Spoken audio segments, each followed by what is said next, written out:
मैं ये बुरे कर्म ना करता। तो जहां उनको सत्संग मिलेगा तो एकदम बम जैसा काम करेगा, उनके अंदर एकदम पावर आ जाएगा और सब गंदी बातें छोड़कर वो अच्छे मार्ग में चल देंगे। ऐसे हजारों लोग हैं जो आके यहां बताते हैं कि हम 2 वर्ष पहले सुधर गए हैं, आए आज हैं, सत्संग सुनकर 2 वर्ष पहले सुधर गए। तो वो सुधर कैसे गए? हमने थोड़ी कहा, उनकी चाह ने उनको सुधारा। उनकी चाह जो दबी हुई विषयों में थी, उसको पावर मिला सत्संग से, और उस चाह ने विषयों का त्याग किया और वो आगे बढ़ गए। बिना चाह के इस मार्ग में चलना कर, जुनून और जज्बा जरूरी है। हाँ बिल्कुल। महाराज जी, जो चाहते हैं उनसे अपना अनुभव शेयर किया जाए या फिर उनसे भी अनुभव अपना शेयर नहीं किया जाए? नहीं, जो चाहते हैं उनसे अपना अनुभव नहीं, उसको घुमा के शेयर किया जाए। जैसे हमने एक साधक से सुना कि जो नाम जप करता था उसके पास ये विपत्तियां थी, वो सब नष्ट हो गई। उसको बड़ा आनंद मिला। उसको हम कहे अपनी बात रहे, लेकिन घुमा के कह रहे। डायरेक्ट बात कहने में अपने को घाटा हो जाएगा। अपनी बात कहे, हमने उन संत से सुना और ये बात बहुत अच्छी लगी। अगर आप इसको करके देखें तो कई साधकों को बहुत इससे लाभ हुआ, ऐसे कहा जाता है। सीधे अपनी बात नहीं रखी जाती कि हमने ऐसा किया और हमको ऐसा लाभ हुआ, तो फिर आपका मार्ग बाधित हो जाएगा। क्योंकि कहीं ना कहीं अभी अहम है, अहम का नाश नहीं हुआ है। वो अहम घेरा बना देगा और आपकी साधना में विघ्न पड़ जाएगा। ये सूक्ष्म विषय है। आशीष केडिया जी। राधे राधे महाराज। राधे राधे महाराज जी। महाराज जी, आपके अनेकों दुर्लभ भागवतिक अनुभवों में कुछ विलक्षण घटनाएं ऐसी भी थी जिसमें श्री जी अथवा ठाकुर जी के दर्शन कुछ समय उपरांत अनुभव हो सके कि वो कोई देवीय थे या दिव्य थे। तो क्या धर्मपरायण संसारिक जनों को भी लाडली जी के ऐसे दर्शन हो सकते हैं जो ज्ञात ना हो पाए और बाद में अनुभव में आए, या भगवत प्राप्ति माना जाएगा सर? नहीं, भगवत प्राप्ति से नहीं माना जाता, कृपा मानी जाती है। पर भगवत प्राप्ति होती कि आपको देख रहे हैं, अनुभव हो रहा है, आप ही हैं जिनका हमने आराधन किया पूर्ण। उसमें छुपा छुपी का खेल नहीं होता।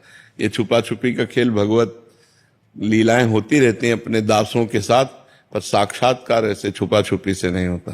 साक्षात्कार उसे माना जाता है नजरों से नजरें मिल रही, पूर्ण देख रहे हैं, बात हो रहे, भगवान की कृपा का अनुभव हो रहा। मेरे भगवान मेरे सामने खड़े, वो मेरे भगवान थे ऐसा नहीं होता। भगवान है, सामने अनुभव होता है। तो ये पहली बात तो भगवान किसी के साथ कर सकते हैं, उनका तो कोई नियम है नहीं कि भगवान आपसे नहीं मिल सकते। आप क्या नियम है भगवान से मिलने का?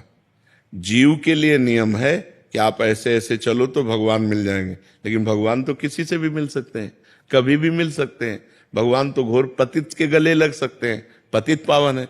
लेकिन जब हम मिलना चाहेंगे तो हमारे लिए नियम है। राष्ट्रपति किसी से मिल सकता है आके, लेकिन हम राष्ट्रपति से मिलना चाहेंगे तो कुछ शर्तें हैं कि आपकी योग्यता क्या है, आप क्यों मिलना चाहते हैं। जब तक वो परफेक्ट नहीं योग्यता होगी तब तक वहां नहीं पहुंचाया जाएगा। तो ऐसे हम भगवान से मिलना चाहें तो फिर हमारे लिए योग्यता होनी चाहिए कि भजन, संयम, नियम, जो शास्त्र आज्ञा उसके अनुसार हम चल रहे, और व्याकुलता हृदय में भगवान के मिलन की चाह, तब भगवान मिल जाते हैं। और भगवान अपनी तरफ से मिलना चाहें तो कभी भी किसी से मिल सकते हैं। उनके लिए कोई नियम थोड़ी है कि आप इनसे क्यों मिल गए, ये तो भजनानंदी नहीं है, घोर पापी को भी गले लगा लें। तो इसीलिए भगवान के मिलन में विशेष प्रधानता साधना की नहीं है, कृपा की है। कि कृपा करके ठाकुर जी कभी भी किसी से खेल सकते हैं, किसी के भी साथ खेल सकते हैं। उनका खेल है, भगवान कृपा करें तो एक क्षण में दर्शन हो जाए। एक जो है गाय चरा रहा था, तो एक आदमी भीख मांगने का रोजगार किए था। तो जब गांव जाता तो गांव के पहले किसी सरोवर में वो कपड़ा बदलता अपने, और तिलक रचना करके बाबा जी बनता, और भेष बना के फिर भीख मांगने जाता। तो कई चरवाहे उसको देख रहे थे, तो उसने नाटक किया ऐसे, जैसे कोई प्राणायाम कर रहा हो, प्राणायाम। तो एक बहुत भोला भाला भगत वो नजदीक गया और कहने लगा, महाराज जी ऐसे करने से क्या होता है? तो उनका भगवान के दर्शन होते हैं। और वो तो नौटंकीबाज था, नाटक कर रहा था। और वो चला गया, और वो सीधा साधा चरवाहा पहले सरोवर में स्नान किया, और जैसे वो रकील खींचते थे वैसे रकील तिलक की खींची, और बैठ के पूरी नाक बंद कर ली। वो तो ऐसे केवल रखे थे, पूरी नाक बंद कर ली। अब सेकंडों में प्राणों की व्याकुलता बढ़ती है, तो आधा मिनट हुआ होगा प्राण व्याकुल, तो अंदर ही अंदर प्रार्थना करता जा रहा है कि उनको दर्शन दे दिए ऐसे करने से, और हमको दर्शन नहीं दिए। भगवान इतनी जोर से पकड़े था कि उसके प्राण निकल जाते हो, तो सीधा आदमी भगवान आके हटा दिए इसे। बोले तुम जानते हो वो नाटक कर रहा था। बोले हमारे गुरु को नाटकी कहते हो, अगर गुरु नाटकी होते इतनी जल्दी कैसे मिल जाते? तो श्रद्धा देखो ऐसी। तो आप कौन है? तो उनका मैं भगवान हूं। बोले अब हम कैसे जाने कि आप भगवान हो, हमने तो कभी देखा नहीं। अब हम अपने गुरु जी को लिवा के लाएंगे और वो कहें कि यही भगवान है तो हम मानेंगे। तो बोले लिवा लाओ।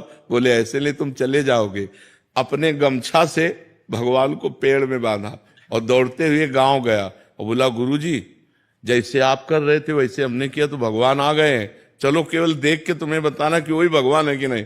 अब वो तो नाटक करता था, उसने कहा हाँ वही है वही है। बोले ऐसे नहीं, वहां चलो देख करके। अब उनको लाए, अब उसको तो दिखाई न दे, केवल गमछा पेड़ में लपटा दिखाई दे, भगवान तो दिखाई न दे। तो बोले बच्चा हम तुमसे सही बताएं, तुम बहुत पवित्र हृदय के हो, हम पापी आदमी हैं, हमें भगवान कैसे मिल सकते हैं? हम वो भगवान के दर्शन नहीं, हम वो नाटक कर रहे थे तुम्हारे दिखाने के लिए। तो उन्होंने भगवान से कहा कि प्रभु यदि मुझ जैसे गंवार को इनकी कृपा से मिल सकते हो तो प्रभु आप हैं। तो जो भी भगवान ने दिव्य दृष्टि दी तो उस भीख मांगने वाले को भी भगवान, तो देखो भगवान कृपा किए तो साधन रहित गाय चराने वाले को दर्शन दिया और नाटक करने दंभ पाखंड करने वाले को भी दर्शन दिया। तो भगवान कृपा करें तो अपने लोगों को सहज में दर्शन हो जाए, और अपने साधना करें तो बहुत कठिन है भगवान से मिलना। पर हम प्रयास करें तो कभी भी दया सिंधु दया कर सकते हैं, करुणा सिंधु कभी मान लो थोड़ी भी हमारे अंदर चाह आ जाए तो कभी भी करुणा कर सकते हैं, दया कर सकते हैं तो हम उन्हीं के बच्चे, जैसे हैं तो उन्हीं के, तो कृपा कर सकते हैं, मिल सकते हैं। आशुतोष स्वरूप जी, कैलाश आश्रम ऋषिकेश से। राधे राधे महाराज जी। महाराज जी, क्या साधु को दूसरों के लिए पूजा पाठ अनुष्ठान करने चाहिए? साधु है जिसकी दृष्टि में दूसरा कोई है ही नहीं। बहुनाम जन्म नावंते ज्ञानवान माम प्रपद्यते वासुदेवाश्रमित सा महात्मा सुदुर्लभा। जब तक जड़ चेतन जग जीव जत सकल राम मैं जान, ये अनुभव नहीं हुआ तब तक हमें और कोई कार्य नहीं करना, पहले यही कार्य करना है। पहले अपने को जीवन मुक्त करना है। जब जीवन मुक्त हो गया तो सर्वत्र भगवान पे क्या अनुष्ठान करना, किसके लिए अनुष्ठान करना?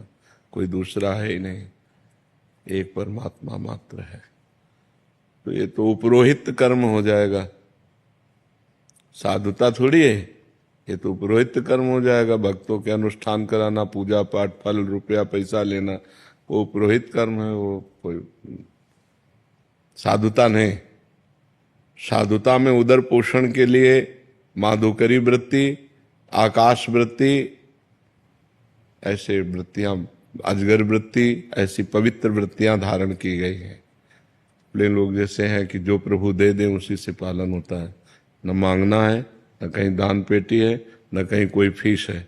भगवान जो हमें दे देंगे उसी से हमारा भरण पोषण खूब चल रहा है। या माधुकरी वृत्ति, 4-5 घर मांग लिए, हाले साधु को किसी को भय दिखा करके या किसी अनुष्ठान करा करके या कोई कार्य करके ये भरण पोषण करना साधु की वृत्ति नहीं है, ये तो सब पाखंड है। चाहे महाराज जी वो अगर पंडित से ही हो, अगर जैसे पंडित कुल से हो तभी भी नहीं कर सकता। क्यों? पर साधु को कुल से क्या लेना देना है? साधु एक अलग वस्तु हो गई। जाति पाति कुल कर्म धर्म व्रत संस्कृति हेतु अविद्या नासी। साधु को ये नहीं कहा जा सकता। साधु तो सिर्फ साधु है, साधु कुल वाला नहीं रह गया है। साधु तो भगवान का स्वरूप हो चुका है, वो अच्युत कुलगोत्री हो गया, वो भगवान का स्वरूप हो गया। बहुत सारे साधु महाराज जी ऐसा करते हैं तो वो अनुचित है, मतलब हाँ अनुचित है, अपने को नहीं करना चाहिए।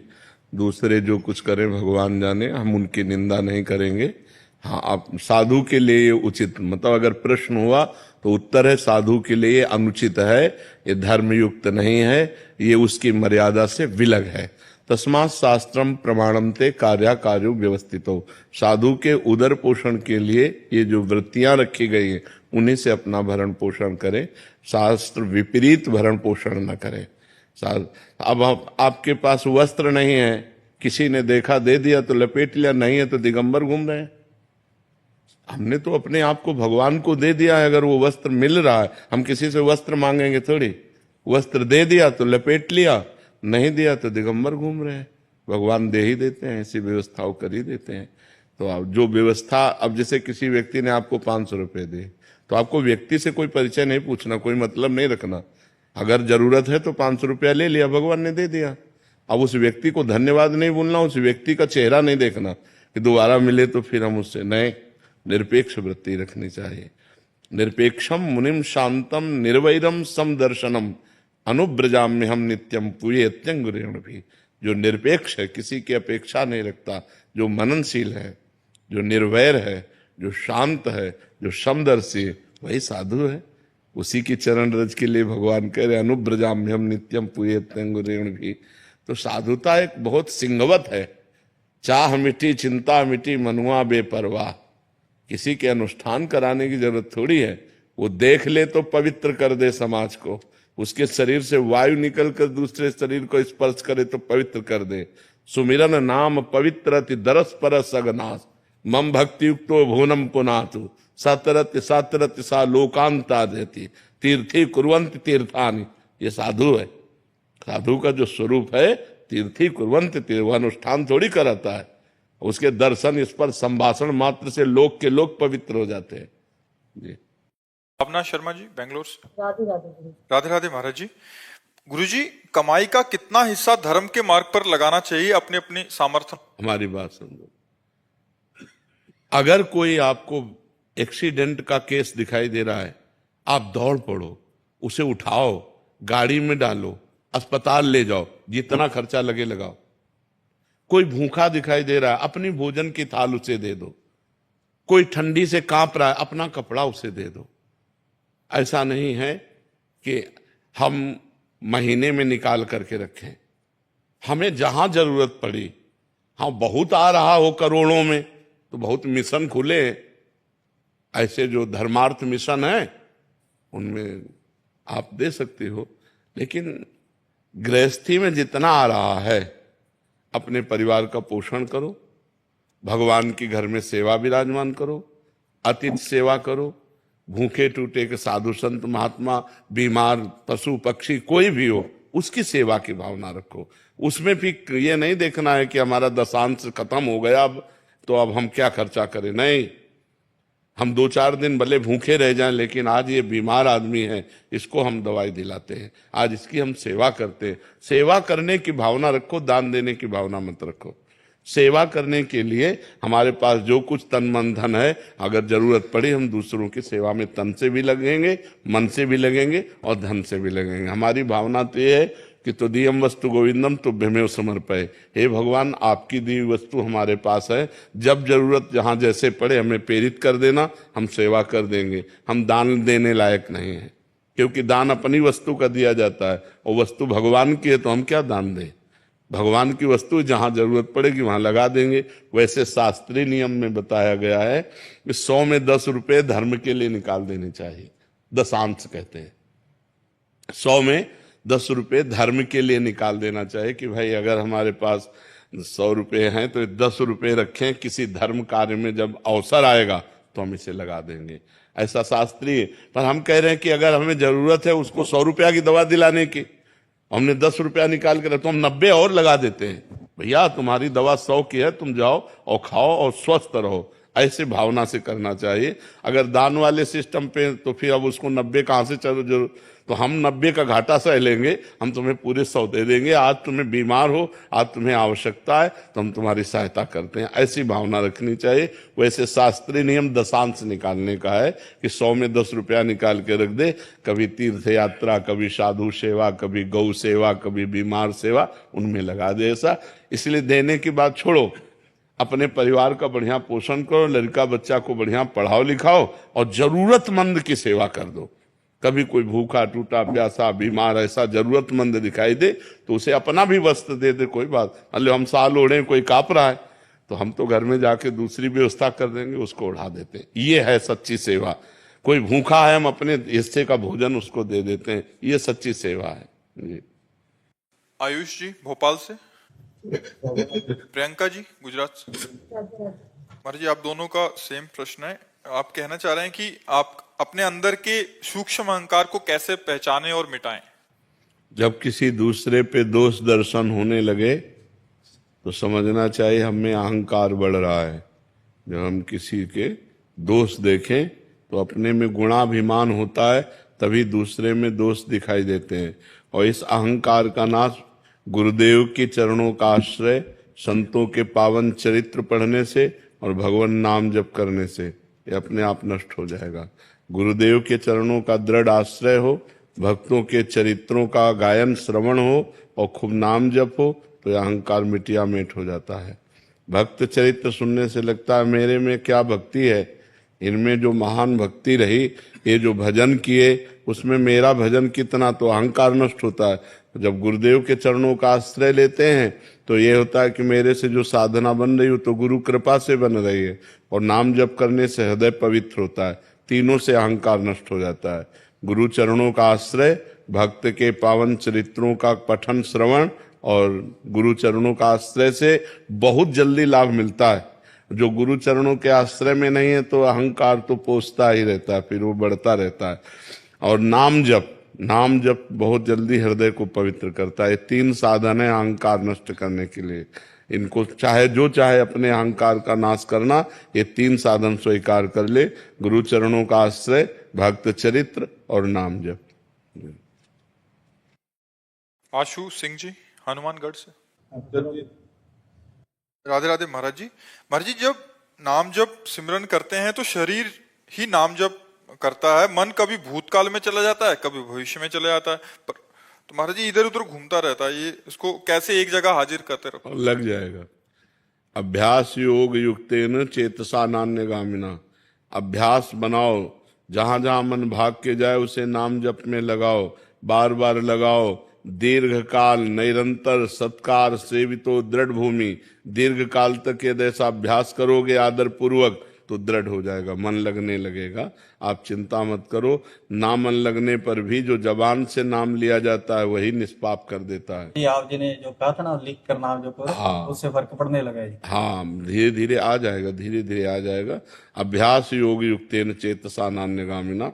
अभ्यास करते करते मन फिर स्वयं पकड़ लेता है भजन को। अब जैसे आप बिल्कुल ये नहीं कह सकते कि मन नहीं पकड़ा, कुछ मिनट तो पकड़ लिया है ना। अब अगर ना करो तो मन को बेचैनी होगी। उसने पकड़ लिया, धीरे धीरे और पकड़ाओ, 1 मिनट और पकड़ा है, 1 मिनट और, उसको धीरे धीरे धीरे अभ्यास में ले आओ तो 24 घंटे पकड़ लेगा। उसको अभ्यास में लाने की जरूरत है। नीरज गोयनका जी। राधे राधे श्री हरिवंश। राधे राधे महाराज जी। महाराज जी मेरी रुचि श्री कृष्ण नाम में ज्यादा है, लेकिन मैं कोशिश कर रहा हूँ एक नाम पर मन नहीं टिका पा रहा। कभी कृष्ण नाम जपता हूँ, कभी गोविंद, कभी नारायण, कभी राधा कृष्ण, कभी राधा गोविंद। महाराज जी मन भटकता रहता है, कोई एक नाम में कोई बात नहीं, तो कोई अच्छा बात नहीं, बहुत अच्छी दवा है। हमें इसे पहले संसार के चिंतन से हटाना। खास बात पकड़ो, हमारा मन करा गोविंद गोविंद गोविंद, कृष्ण कृष्ण कृष्ण, राधा राधा राधा, तो हमें संसार का चिंतन छुटाना खास बात है। आगे चल के हम एकाग्र हो जाएंगे, आगे चल करके कोई एक नाम अपने आप अधिकार प्राप्त कर लेगा। लेकिन अभी ऐसे जपो जैसे जप रहे हो।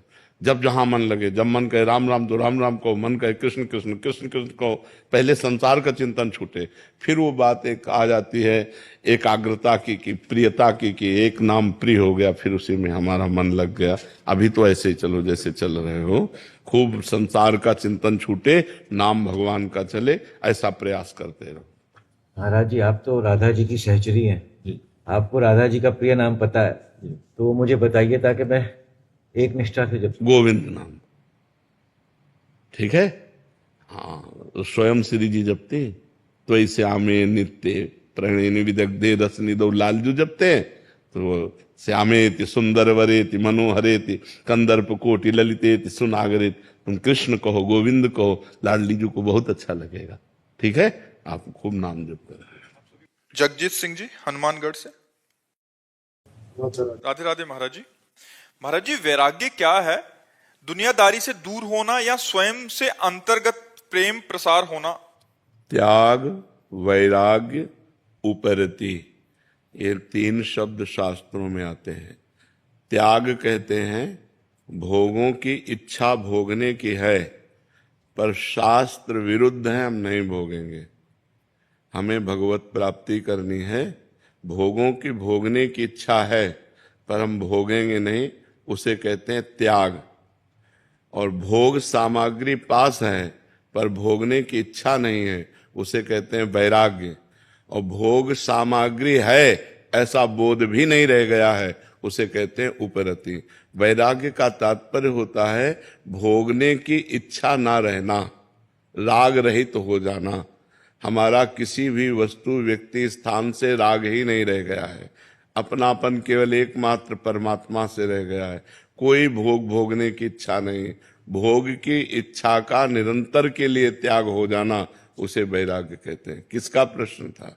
हाँ, भोगों की इच्छा का त्याग हो जाना वैराग्य कहते हैं। और भगवान से अनन्य प्रेम, वाहेगुरु से अनन्य प्रेम हो जाना, यही जीवन का वैराग्य का फल है। अगर वैराग्य केवल है और ब्रह्मबोध नहीं है या भगवत प्रेम नहीं है, तो वैराग्य किस काम का? वैराग्य की पूर्णता प्रेम या भगवत प्राप्ति में है, या तत्वबोध हो जाए तो उससे वैराग्य की केवल वैराग्य हमें भगवत प्राप्ति नहीं करा सकता। वैराग्य सहायक है, लेकिन हमें तत्वबोध होना चाहिए या भगवत प्रेम होना चाहिए। 2 में अगर एक नहीं है तो अभी पूर्णता नहीं है। वैराग्य कोई खास वस्तु नहीं है, खास वस्तु अनुराग है। मिले न रघुपति बिनु अनुरागा, किए कोट जप जोग विरागा। चाहे जितना योग हो, चाहे जितना वैराग्य हो, लेकिन भगवान से प्रेम नहीं तो वो योग किस काम का? जोग कुजोग ज्ञान अज्ञानु, जहां नहीं राम प्रेम परधानु। भगवान से प्रेम नहीं तो योग किस काम? सनकादि निरंतर हरिशरणम हरिशरणम हरिशरणम जपते रहते हैं और ब्रह्मबोध संपन्न महापुरुष हैं, तत्वबोध है जिनको, वो भी निरंतर नाम जप करते हैं। तो नाम जप करो और असत भोगों का त्याग करो। सत भोगों से तो शरीर का पोषण करो, धर्म का पालन करो, असत भोगों का त्याग करो। जिसे शास्त्र निषेध करता है, जो पाप कर्म है, उनका त्याग कर दो, तो आगे बढ़ते चले जाओगे। राधे राधे महाराज जी। महाराज जी, इनका भी प्रश्न ऐसा है, इसमें पूछना चाह रहे हैं कि मतलब एक तो हम चीज का त्याग कर देते हैं, एक है कि इच्छाएं हैं, कामनाएं हैं, बट उसको स्वीकार कर लिया तो उसके परिणाम में फिर विचलित नहीं होंगे, ऐसा मतलब कोई एक ऐसे एक है कि नहीं खाना, मेरे को रसगुल्ला नहीं खाना, तो एक है कि रसगुल्ला खाऊंगा। नहीं, फिर रसगुल्ला खाना नहीं खाना, ये हमारे मन की बात नहीं चलेगी। शास्त्र क्या कहता है? तस्मात् शास्त्रम प्रमाणम ते कार्या कार्यो व्यवस्थितो। अगर शास्त्र कहता है, जैसे काम भोग है, अपनी पत्नी के साथ काम भोग किया हुआ वो धर्म में है, लेकिन दूसरे की पत्नी के साथ किया हुआ पाप में है। जो पापी पुरुष ये सोचता है कोई शोक नहीं, कोई चिंता नहीं, कोई प्रायश्चित नहीं, तो पापी पुरुष है, अंतःकरण मलिन है, वो नीच है, दुर्गति को प्राप्त होगा। ऐसा थोड़ी कि तुम्हारे सोचने से हो जाएगा, तुम्हारे सोचने से नहीं होगा। शास्त्र प्रमाणित विषय होना चाहिए। ये नहीं कि एक है कि विषयों की लालसा है और उसको दबा रहा है, और एक है कि विषयों की लालसा है, वो भोग रहा है, कोई प्रायश्चित नहीं, कोई पश्चाताप नहीं, तो घोर पापी पुरुष का लक्षण है। ये तो घोर पापी पुरुष का लक्षण है। ये कोई पुण्यात्मा या सतमार्ग वाले का लक्षण थोड़ी। सतमार्ग वाले से तो जरा सा धर्म विरुद्ध होगा तो हृदय जलने लगेगा, त्राहिमाम बोलेगा, वो पश्चाताप करेगा, अनुष्ठान करेगा जिससे उसका पाप नष्ट हो। ये तो जैसे आतंक है कि हजारों को मार दिया, उनको कोई पश्चाताप नहीं और जाके पार्टी मनाते हैं। ऐसे विषयी भोगी पापी पुरुष हैं, गलत आचरण करते हैं और खूब खुशी होते हैं कि आज तो हमने ऐसा किया। ये पापी पुरुष का लक्षण है, ये पुण्यात्मा महात्मा या सतमार्ग का लक्षण नहीं। सतमार्ग वाला है कि जो धर्म विरुद्ध आचरण भूल ही न दे कुमारग पाऊं, भूल करके भी हम असत आचरण नहीं करेंगे। अगर असत आचरण बन गया तो भारी जलन, भारी पश्चाताप और उपाय पूछेंगे कि उस पाप का प्रायश्चित क्या होना चाहिए जो हमसे हो गया। यह है सतमार्ग में चलने वालों का, ऐसा नहीं है। तो पापी पुरुष का लक्षण है। क्यों? मनमानी आचरण करके फिर तो क्या कि गोली मार रहे हैं, लूट रहे हैं, व्यभिचार कर रहे हैं, मौज से शराब पी रहे हैं, मस्ती से घूम रहे हैं, उनको कोई प्रायश्चित है क्या? ये तो पापी पुरुष का लक्षण है। ऐसी गंदी बात मन में मत लो। अभी नए बच्चे हो, फिर गंदे आचरणों में बहते चले जाओगे। हरिपत दास जी बरसाना से। महाराज जी राधे राधे। श्री हरिवंश। महाराज जी आप कह रहे हैं कि एकांतिक वार्तालाप में एक बार आपके प्रकट शरीर का नाम तो जानते हैं और आंतरिक शरीर का नाम भी जानने को मिला। महाराज जी हम जानना चाहते हैं कि उस स्वरूप का परिधान एवं परिचर्या क्या है महाराज? कितने रुपया बैंक में जमा है, कितने जेब में है, ये पोस्टर लगाया जाता है क्या? ये पोस्टर लगाया जाता है क्या? आपका स्वरूप क्या है, उसकी पहनावा क्या है, आपकी सेवा क्या है, ये हमारा पर्सनल विषय है। आप अपनी स्थिति की बात करो कि आपकी साधना में क्या विक्षेप है, उसका उत्तर लीजिए। ये कोई प्रचार प्रसार का विषय है क्या? पोस्टर लगाने का विषय है क्या? साधना को, दिनचर्या को, उपासना को, उपास्य को गुप्त रखा जाता है। ये कोई एकांतिक में वर्णन करने वाली बातें है क्या? आप अपनी साधना में बताइए कि आप कहाँ पहुंच रहे हैं, जहां पहुंचने में विक्षेप हो उसका उत्तर लीजिए। ये ऐसी बातें नहीं की जाती है। ये अपनी गुप्त, आदमी साधारण धन को नहीं बता सकता कि हमारा बैंक बैलेंस कितना है, हमारी जेब में कितना, हमारे घर में कितना सोना रखा है, कितना। फिर ये परमार्थ की बात कैसे हो? वो तो गुप्त रखी जाती है, ये कभी वर्णन थोड़ी की जाती है। जो कर दे तो खत्म, ये भी बात है। अगर भावावेश में आके अपनी प्रधानता रखने के लिए कर दे तो वहीं से स्टॉप हो जाएगा। प्रिया प्रीतम के प्रेम रस की बातें यदि रख सको तो अपने मन में गुप्त रखो। इसे कभी वो तो महाराज जी ने प्रश्न किया तो नहीं, तुम प्रिया प्रीतम की बात ही नहीं करते। पूरे एकांतिक में सुनना, गौर से सुनना, भगवान शब्द का प्रयोग करते हैं। कभी प्रियाजू, प्रिय लालजू और अपनी प्यार, ये हमारा गुप्त विषय है। हाँ, कोई पर्सनल ऐसा आया, ऐसा कोई प्रश्न किया, जैसे महाराज जी बरसाना से आए तो प्रेम रस धाम से आए, तो चलो थोड़ी चर्चा हो गई। अपने स्वरूप के वर्णन की ये सब बातें थोड़ी स्वरूप का थोड़ी वर्णन हो सकता है। वो तो स्वाद का विषय है। रसगुल्ला आपको खवाया, कैसा लगा? बोले मीठा। कैसा मीठा लगा? बोले बहुत मीठा। नहीं, कैसा बहुत मीठा? बोले खा के देख लो। तो तुम भी उसी मार्ग में चल रहे हो, तो आओ उसी रंग में आओ, खुद अनुभव गम में भजे जे संता। वो अनुभव गम में विषय उसको थोड़े से। अभिषेक नागर जी मध्य प्रदेश से। राधे राधे। राधे राधे महाराज जी। महाराज जी जोई जोई सगुन जानकी ही होई, असगुन भयु रावण ही सोई। महाराज जी आप कह रहे हैं कि लंका में माता सीता जी को अनुभव हो रहा था, मतलब सगुन, और इनको असगुन हो रहा था। महाराज जी कह रहे हैं कि ये असगुन और सगुन अपनी अंतर चेतना का, भावनात्मक या पवित्रता की या धर्मनिष्ठा का, या बाहरी जैसे कोई बिल्ली रास्ता काट गई या छींक आ गई, इससे अपशगुन। इन सबसे बिल्ली रास्ता काट जाए चाहे बिलाउटा रास्ता काट जाए, इससे कोई फर्क नहीं पड़ता। वहां एक भागवतिक संकेत है कि जब स्त्री शरीर का बाम अंग फड़कने लगता है तो कुछ शुभ होने वाला है, और जब पुरुष का बाम अंग फड़कता है तो कुछ अशुभ होने वाला है, ऐसा संकेत होते हैं। तो बाम अंग फड़कने लगे जानकी जी के, तो उनको शुभ शकुन होने लगा कि, रावण के अशकुन होने लगा। जब बाम अंग उनके फड़कने लगे तो उसको अपशकुन होने लगे कि कुछ अब गलत होने वाला है। तो वहां संकेत मात्र केवल उसके लिए। बिल्ली में भगवान देखो कभी अपशकुन नहीं होगा। भगवान तो बिल्ली में भी विराजमान है। राधा राधा कहो, कोई बाधा नहीं।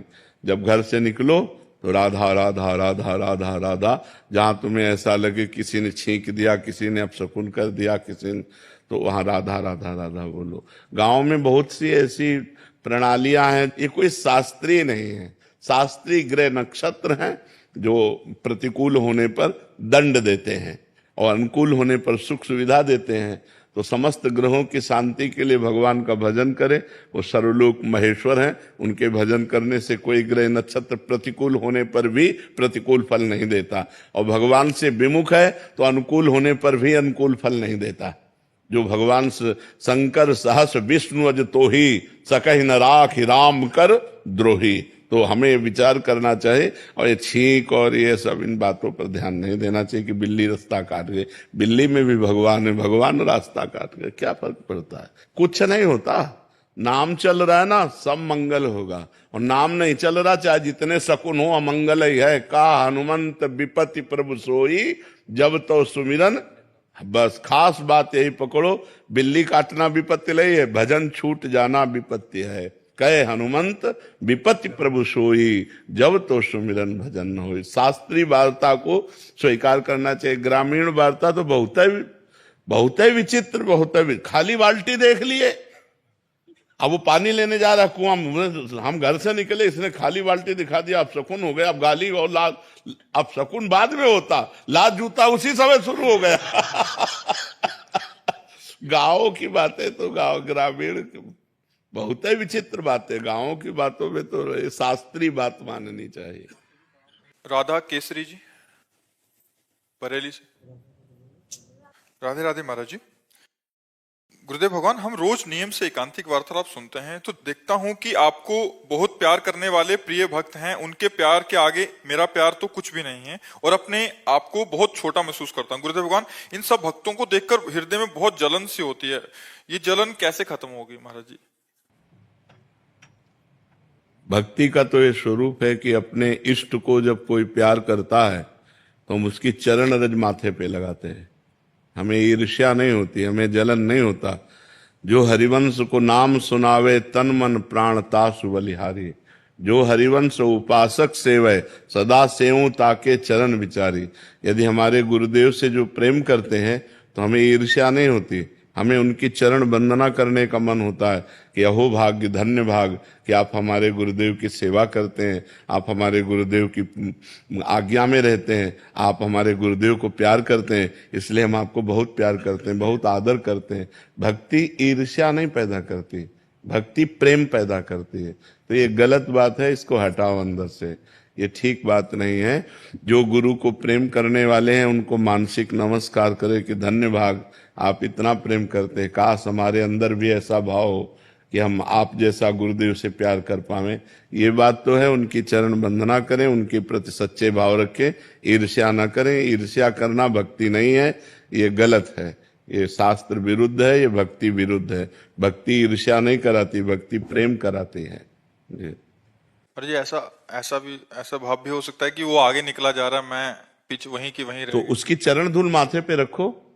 वो आगे भजन में निकल रहा है तो उसकी चरण धूल माथे पे रखो कि तुम्हारा जैसा भजन। हमें ईर्ष्या करने, ईर्ष्या तो संसार में होती है, भक्ति में ईर्ष्या थोड़ी होती है। भक्ति में तो नमन होता है।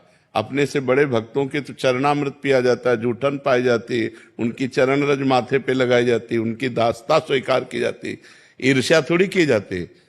अरे बड़े भक्तों की तो बात जाने दो, अगर कोई छोटा बच्चा भी काउंटर लिए राधा राधा जप रहा है तो हमारा मन होता है इसके चरण छुए, ये हमारी श्री जी का नाम जप कर रहा है, इसके हम चरण छुए।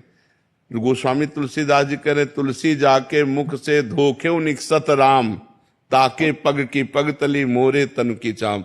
धोखे से भी राम कोई कह देते उसकी चरण पग तली, मेरा शरीर ऐसा वो पवित्र हो जाता है। तो भक्ति नम्रता सिखाती है, विनय सिखाती है, प्रणाम, उसका आदर, उसका सम्मान, ना कि ईर्ष्या। ईर्ष्या एक गलत बात है। गौरव सक्सेना जी इंदौर से। राधे राधे। राधे राधे महाराज जी।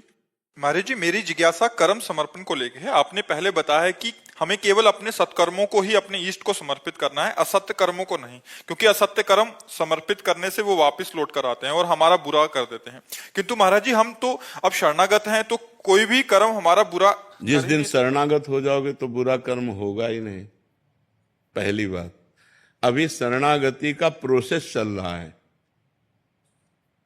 गोस्वामी तुलसीदास जी कह रहे हैं, गुण तुम्हार समुझे निज दोषा, जेहि सब भांति तुम्हार भरोसा। जिसे सब प्रकार से हे हरि आप पर भरोसा है, पर गुण तुम्हार समुझे निज दोषा। गुण है तो हे हरि आपका दिया हुआ है, और गलती हुई तो हमसे हुई। ये अभी शरणागति का प्रोसेस चालू, शरणागति नहीं हुई, शरणागति। जिसकी हम शरण में उसके सिवा हमारी स्मृति में कोई नहीं, तो पाप कर्म कैसे बन जाएगा?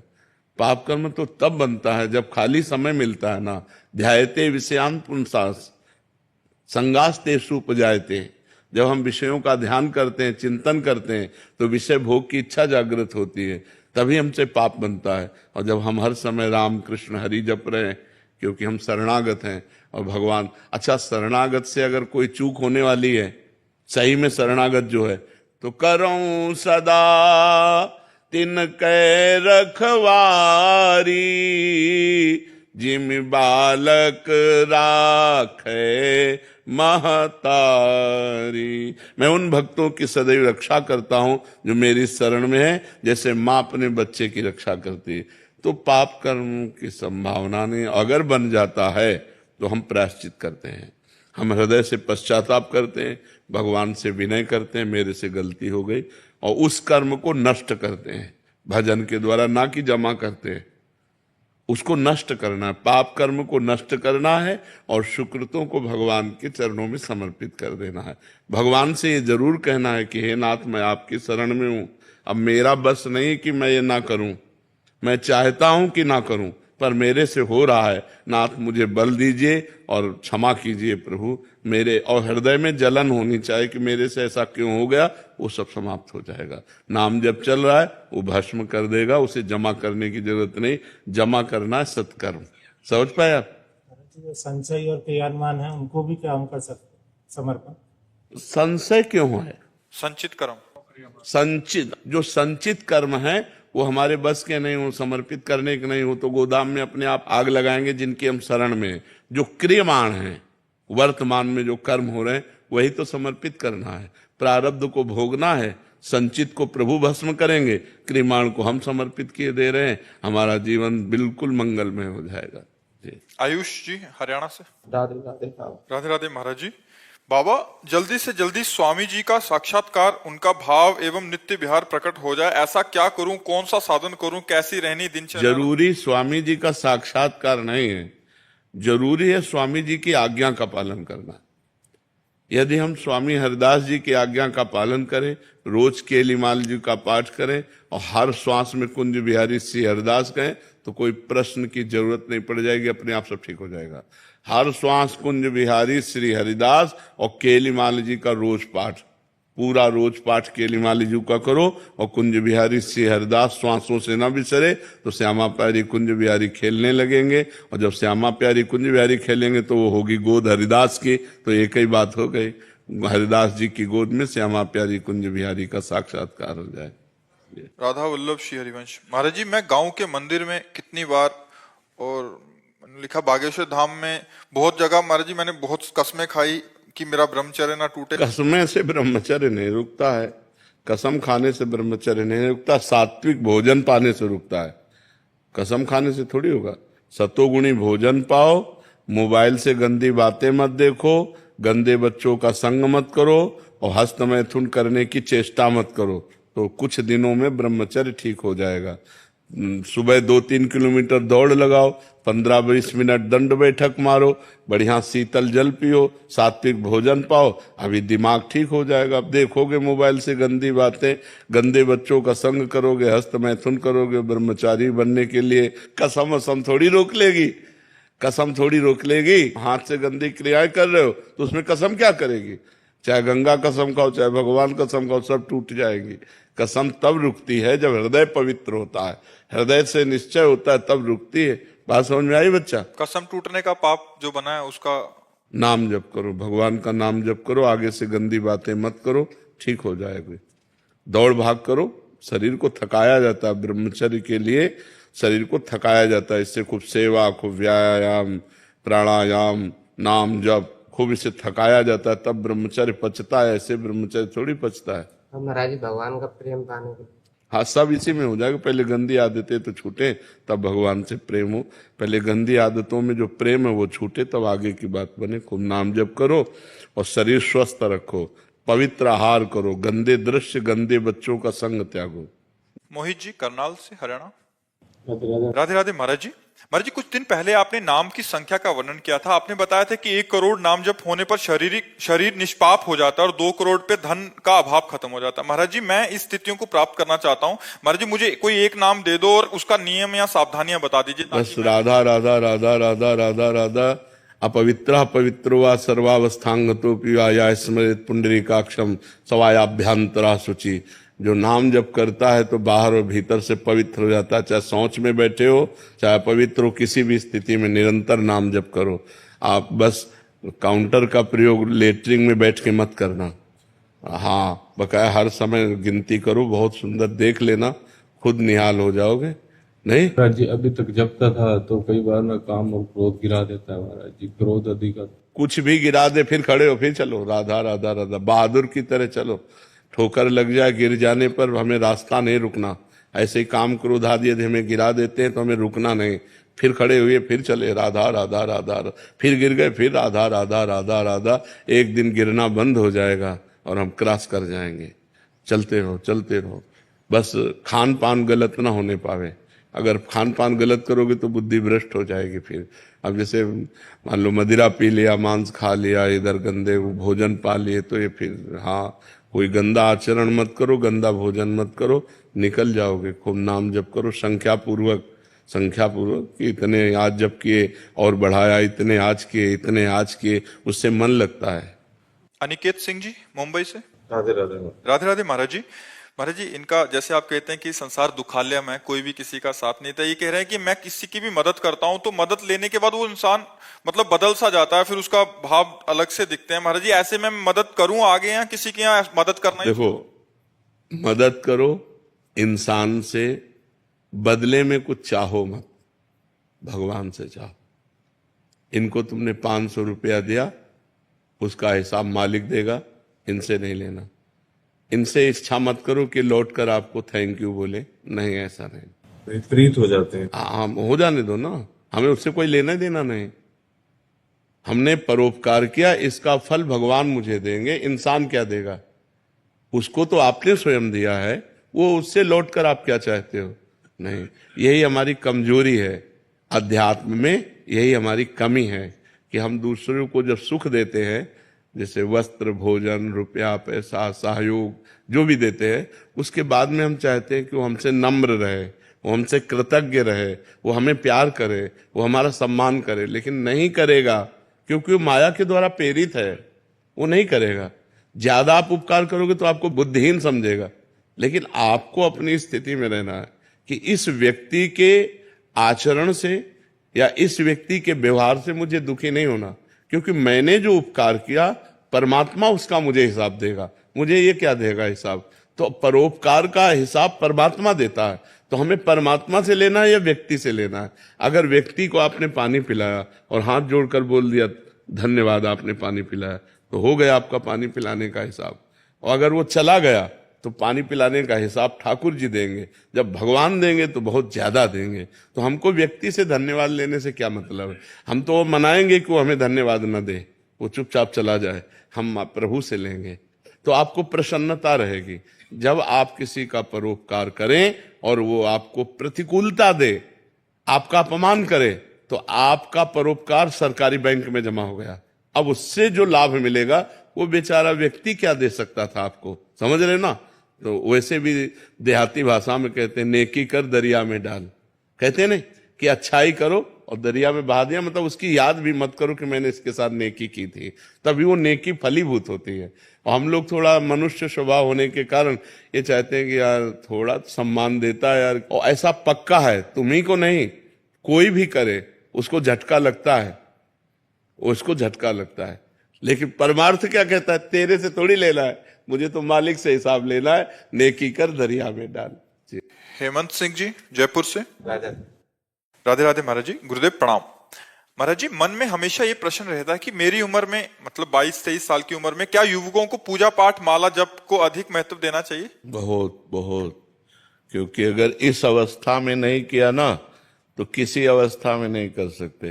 जैसे अब हम हैं, आप हमें पिस्तौल दीजिए और कह दीजिए चलाइए, तो हम नहीं चला पाएंगे, क्योंकि हमने कभी अभ्यास ही नहीं किया। समझ रहे ना? तो एक साधारण यंत्र है, वो अभ्यास ना करे तो नहीं चल सकता।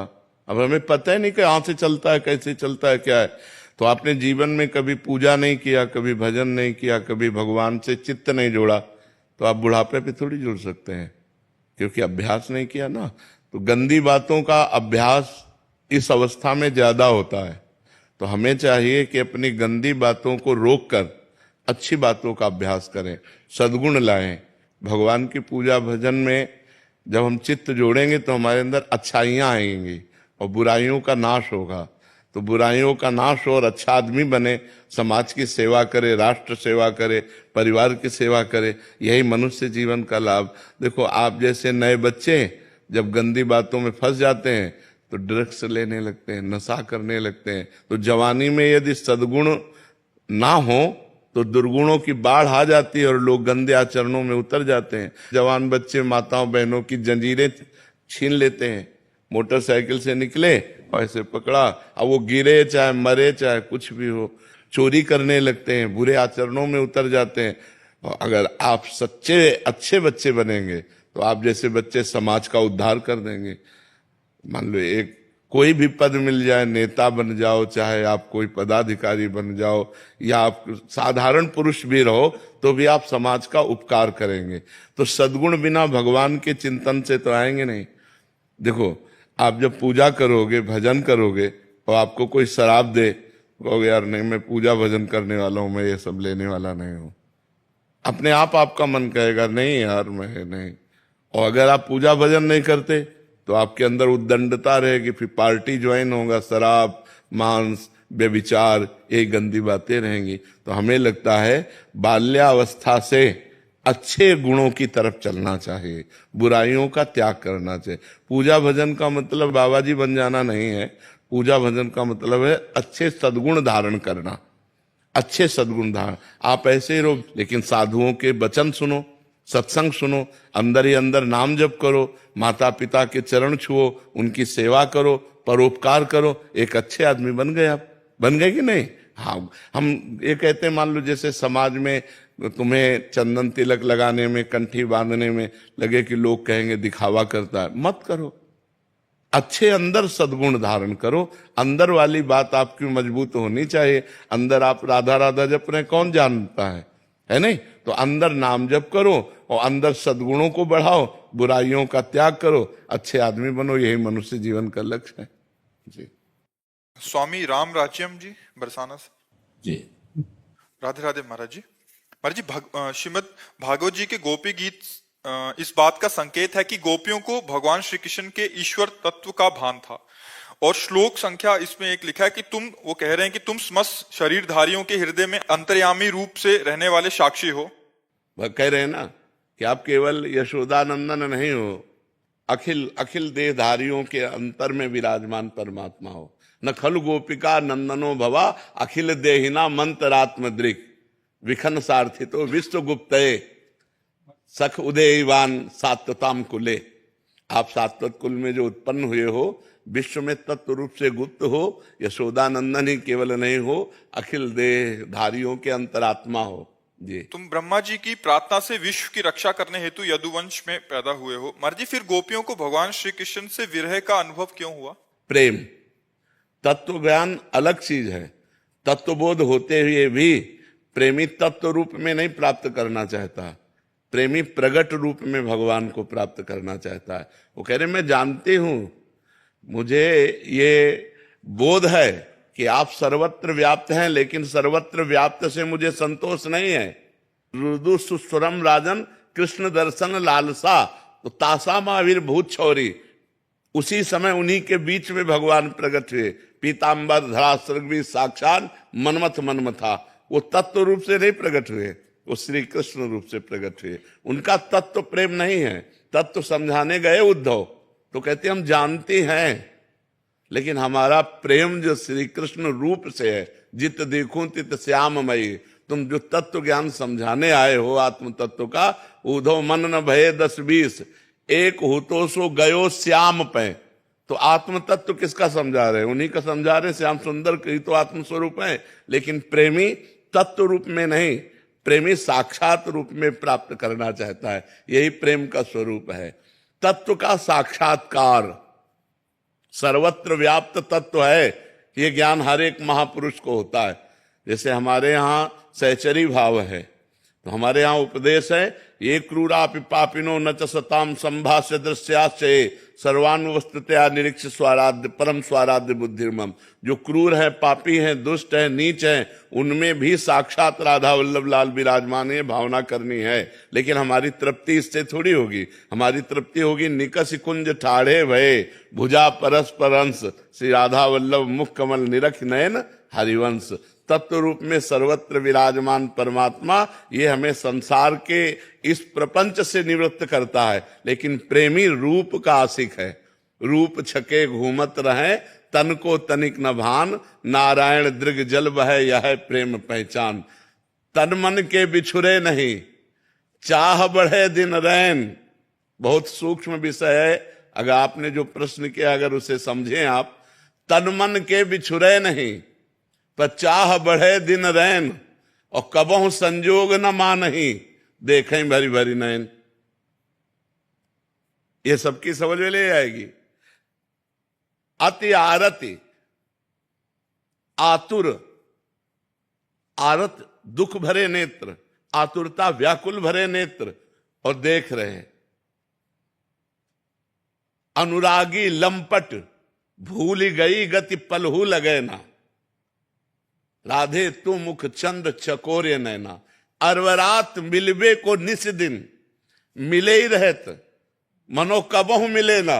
ओ भगवत रसिक रसिक की बातें रसिक मिला को सब ये जो प्रेम है, अरवरात मिलबे को निस दिन, और निस दिन मिले ही रहत मनो कबहु मिले ना।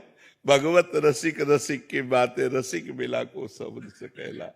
तो गोपी जन श्री कृष्ण तत्व प्रेमी नहीं है, श्री कृष्ण रूप प्रेमी है। इसीलिए रूप का अंतर ध्यान होते ही, तत्व का ज्ञान होते हुए भी वो रुदु सुस्वरम राजन कृष्ण दर्शन लालसा। तासा माविर भूत छौरी इसमय मान मुखाम्बुजा पीतांबर धरा सृग्वी साक्षान मनमथ मनमथा। इसीलिए भगवान तुरंत उन्हीं के बीच में, तासा माविर वहीं थे तत्व रूप में, लेकिन तुरंत श्री कृष्ण रूप धारण करके पीतांबरधारी कोट मनमथहारी भगवान अपने रूप को प्रकाशित किया। समझ पा रहे आप जी। विभूति शंकर जी, नई दिल्ली से जी। राधे राधे महाराज जी। महाराज जी, आपके जीवन का सबसे प्रभावित करने वाला अनुभव क्या है? कभी आपके मन भ्रमित हुआ है तो आपने क्या किया है महाराज?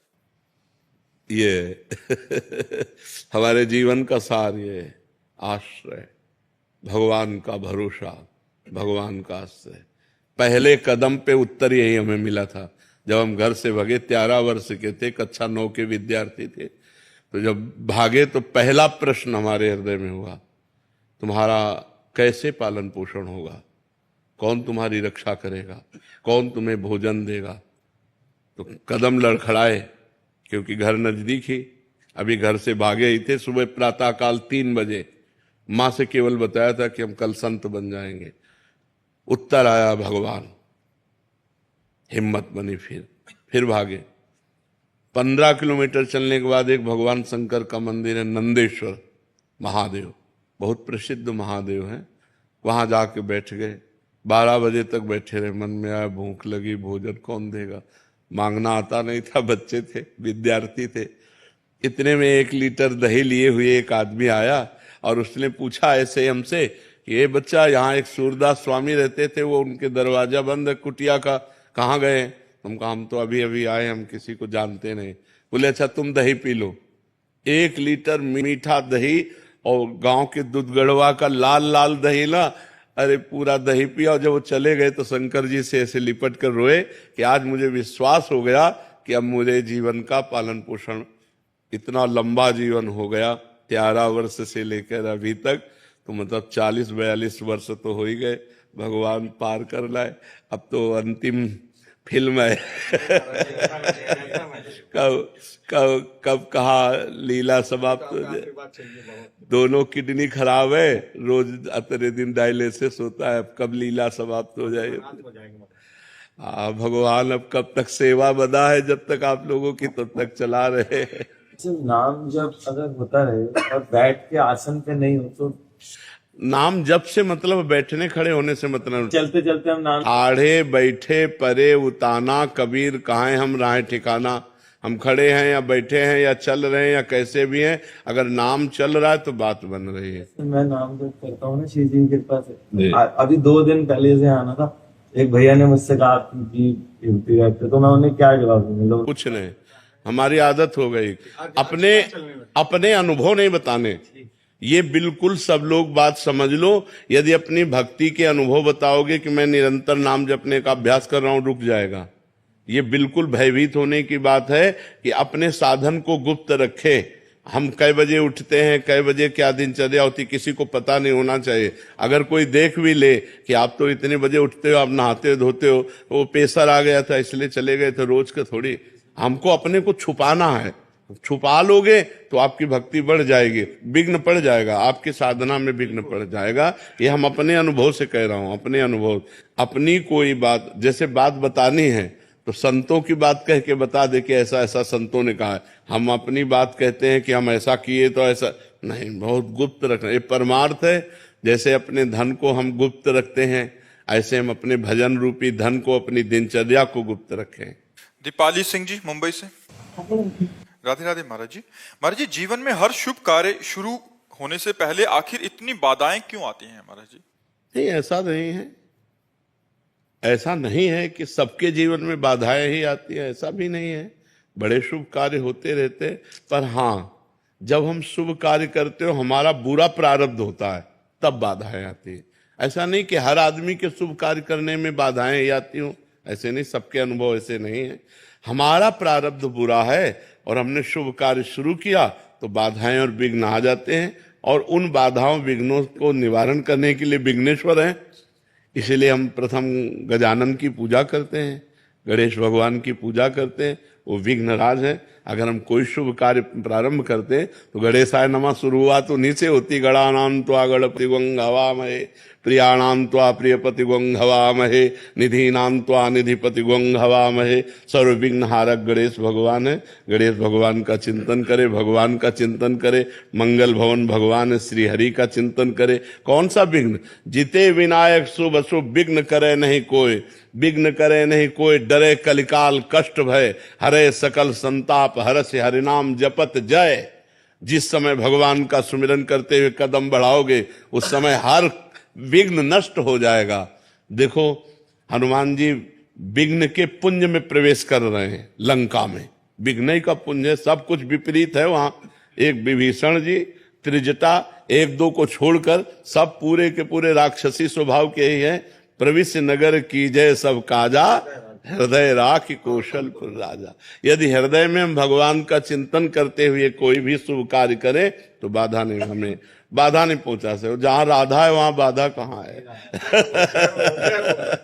जहां राधा वहां बाधा कहाँ है? खूब नाम जप करो, मंगलमय भगवान की जय बोलो और अपने कार्य में शुरू हो जाओ, तो कहीं कोई बाधा नहीं है। विजय श्री वही है जहां भगवान का चिंतन है, और जहां भगवान का चिंतन है तब तो माया है ही। अमित कुमार राज जी। राधे राधे महाराज जी। राधे राधे महाराज जी। महाराज जी, भगवत गीता या वेदों का सबसे महत्वपूर्ण संदेश क्या है? आज के जीवन के लिए सच्ची भक्ति और दिखावे की भक्ति में क्या अंतर है? पहला, हर शास्त्रों का एक ही संदेश है, अज्ञान का नाश करके अपने स्वरूप में स्थित हो जाओ, अर्थात भजन करके भगवत प्राप्त हो जाओ। भक्ति में भजन करके भगवत प्राप्त हो जाओ, ज्ञान में अज्ञान का नाश करके अपने स्वरूप में स्थित हो जाओ, अष्टांग योग में अपनी चित्तवृत्ति का निरोध करके परमात्मा प्राप्त हो जाओ। सब शास्त्रों का, सब साधनों का एक ही फल है। सब साधन कर यह फल सुंदर, प्रभु पद पंकज प्रीति निरंतर। अंतर रहित भगवदाकार वृत्ति, यही सब शास्त्रों का सार है। और आज हो चाहे कल हो, भक्ति का स्वरूप नहीं बदलता है, वही भक्ति का स्वरूप है। जब तक संयम से नहीं चलोगे पापाचरण का त्याग नहीं करोगे और जो शास्त्र आज्ञा तस्मात् शास्त्रम प्रमाणम ते कार्याकार्यो व्यवस्थितो, जो शास्त्र विधान है उसके अनुसार नहीं चलोगे तो भक्ति का रंग नहीं आएगा। पाखंड भले कर लो, 4 लोग तुम्हें प्रणाम नमस्कार कर लेंगे, लेकिन भगवत साक्षात्कार नहीं हो सकता। भगवत साक्षात्कार तभी हो सकता है जब इंद्रियां जो हमारी प्रकृति की तरफ जा रही, मना कष्टान इंद्रियाणी प्रकृति स्थान कर सती, उनको मोड़ करके परमात्मा में लगा दे। जितेंद्रिय हो, श्रद्धावान हो, निरंतर भजन परायण हो, सब कुछ प्राप्त हो जाएगा। अगर जितेंद्रिय नहीं है, श्रद्धावान नहीं, भजन परायण नहीं है तो पाखंड कर सकता है, ढकोसला नाटक कर सकता है, भक्ति नहीं है। भक्ति कोई साधारण वस्तु नहीं है। भक्ति अंतर की वृत्ति है। अगर वृत्ति भगवान में नहीं लगी और बाहरी ये भेष है तो इससे कुछ नहीं होने वाला। और बाहरी वेश भी है और अंतर से उद्देश्य भी है तो सोने पे सुगंध, फिर क्या कहना है। तो वेश में कभी कभी हम पाखंड का आश्रय ले लेते हैं, इसलिए बहुत सावधान रहना चाहिए। वेशधारी हरि के उर्शालय, यदि वेश केवल है, उद्देश्य नहीं है तो बहुत बड़ा समाज का हानिकारक व्यक्ति वो है, बहुत बड़ा भ्रष्ट हो सकता है, क्योंकि उसका उद्देश्य ही नहीं है जितेंद्रियता, भगवत भक्ति, शुद्ध ज्ञान। तो इसलिए सब शास्त्रों का एक ही है कि अज्ञान का नाश करके स्वरूप में स्थित हो जाओ, निरंतर भजन प्राण रहो। किसका, हाँ, आप समझ पा रहे हैं? विद्या और श्रुति जी, श्री हरिवंश महाराज जी। महाराज जी आपके चरणों में कोटि कोटि प्रणाम।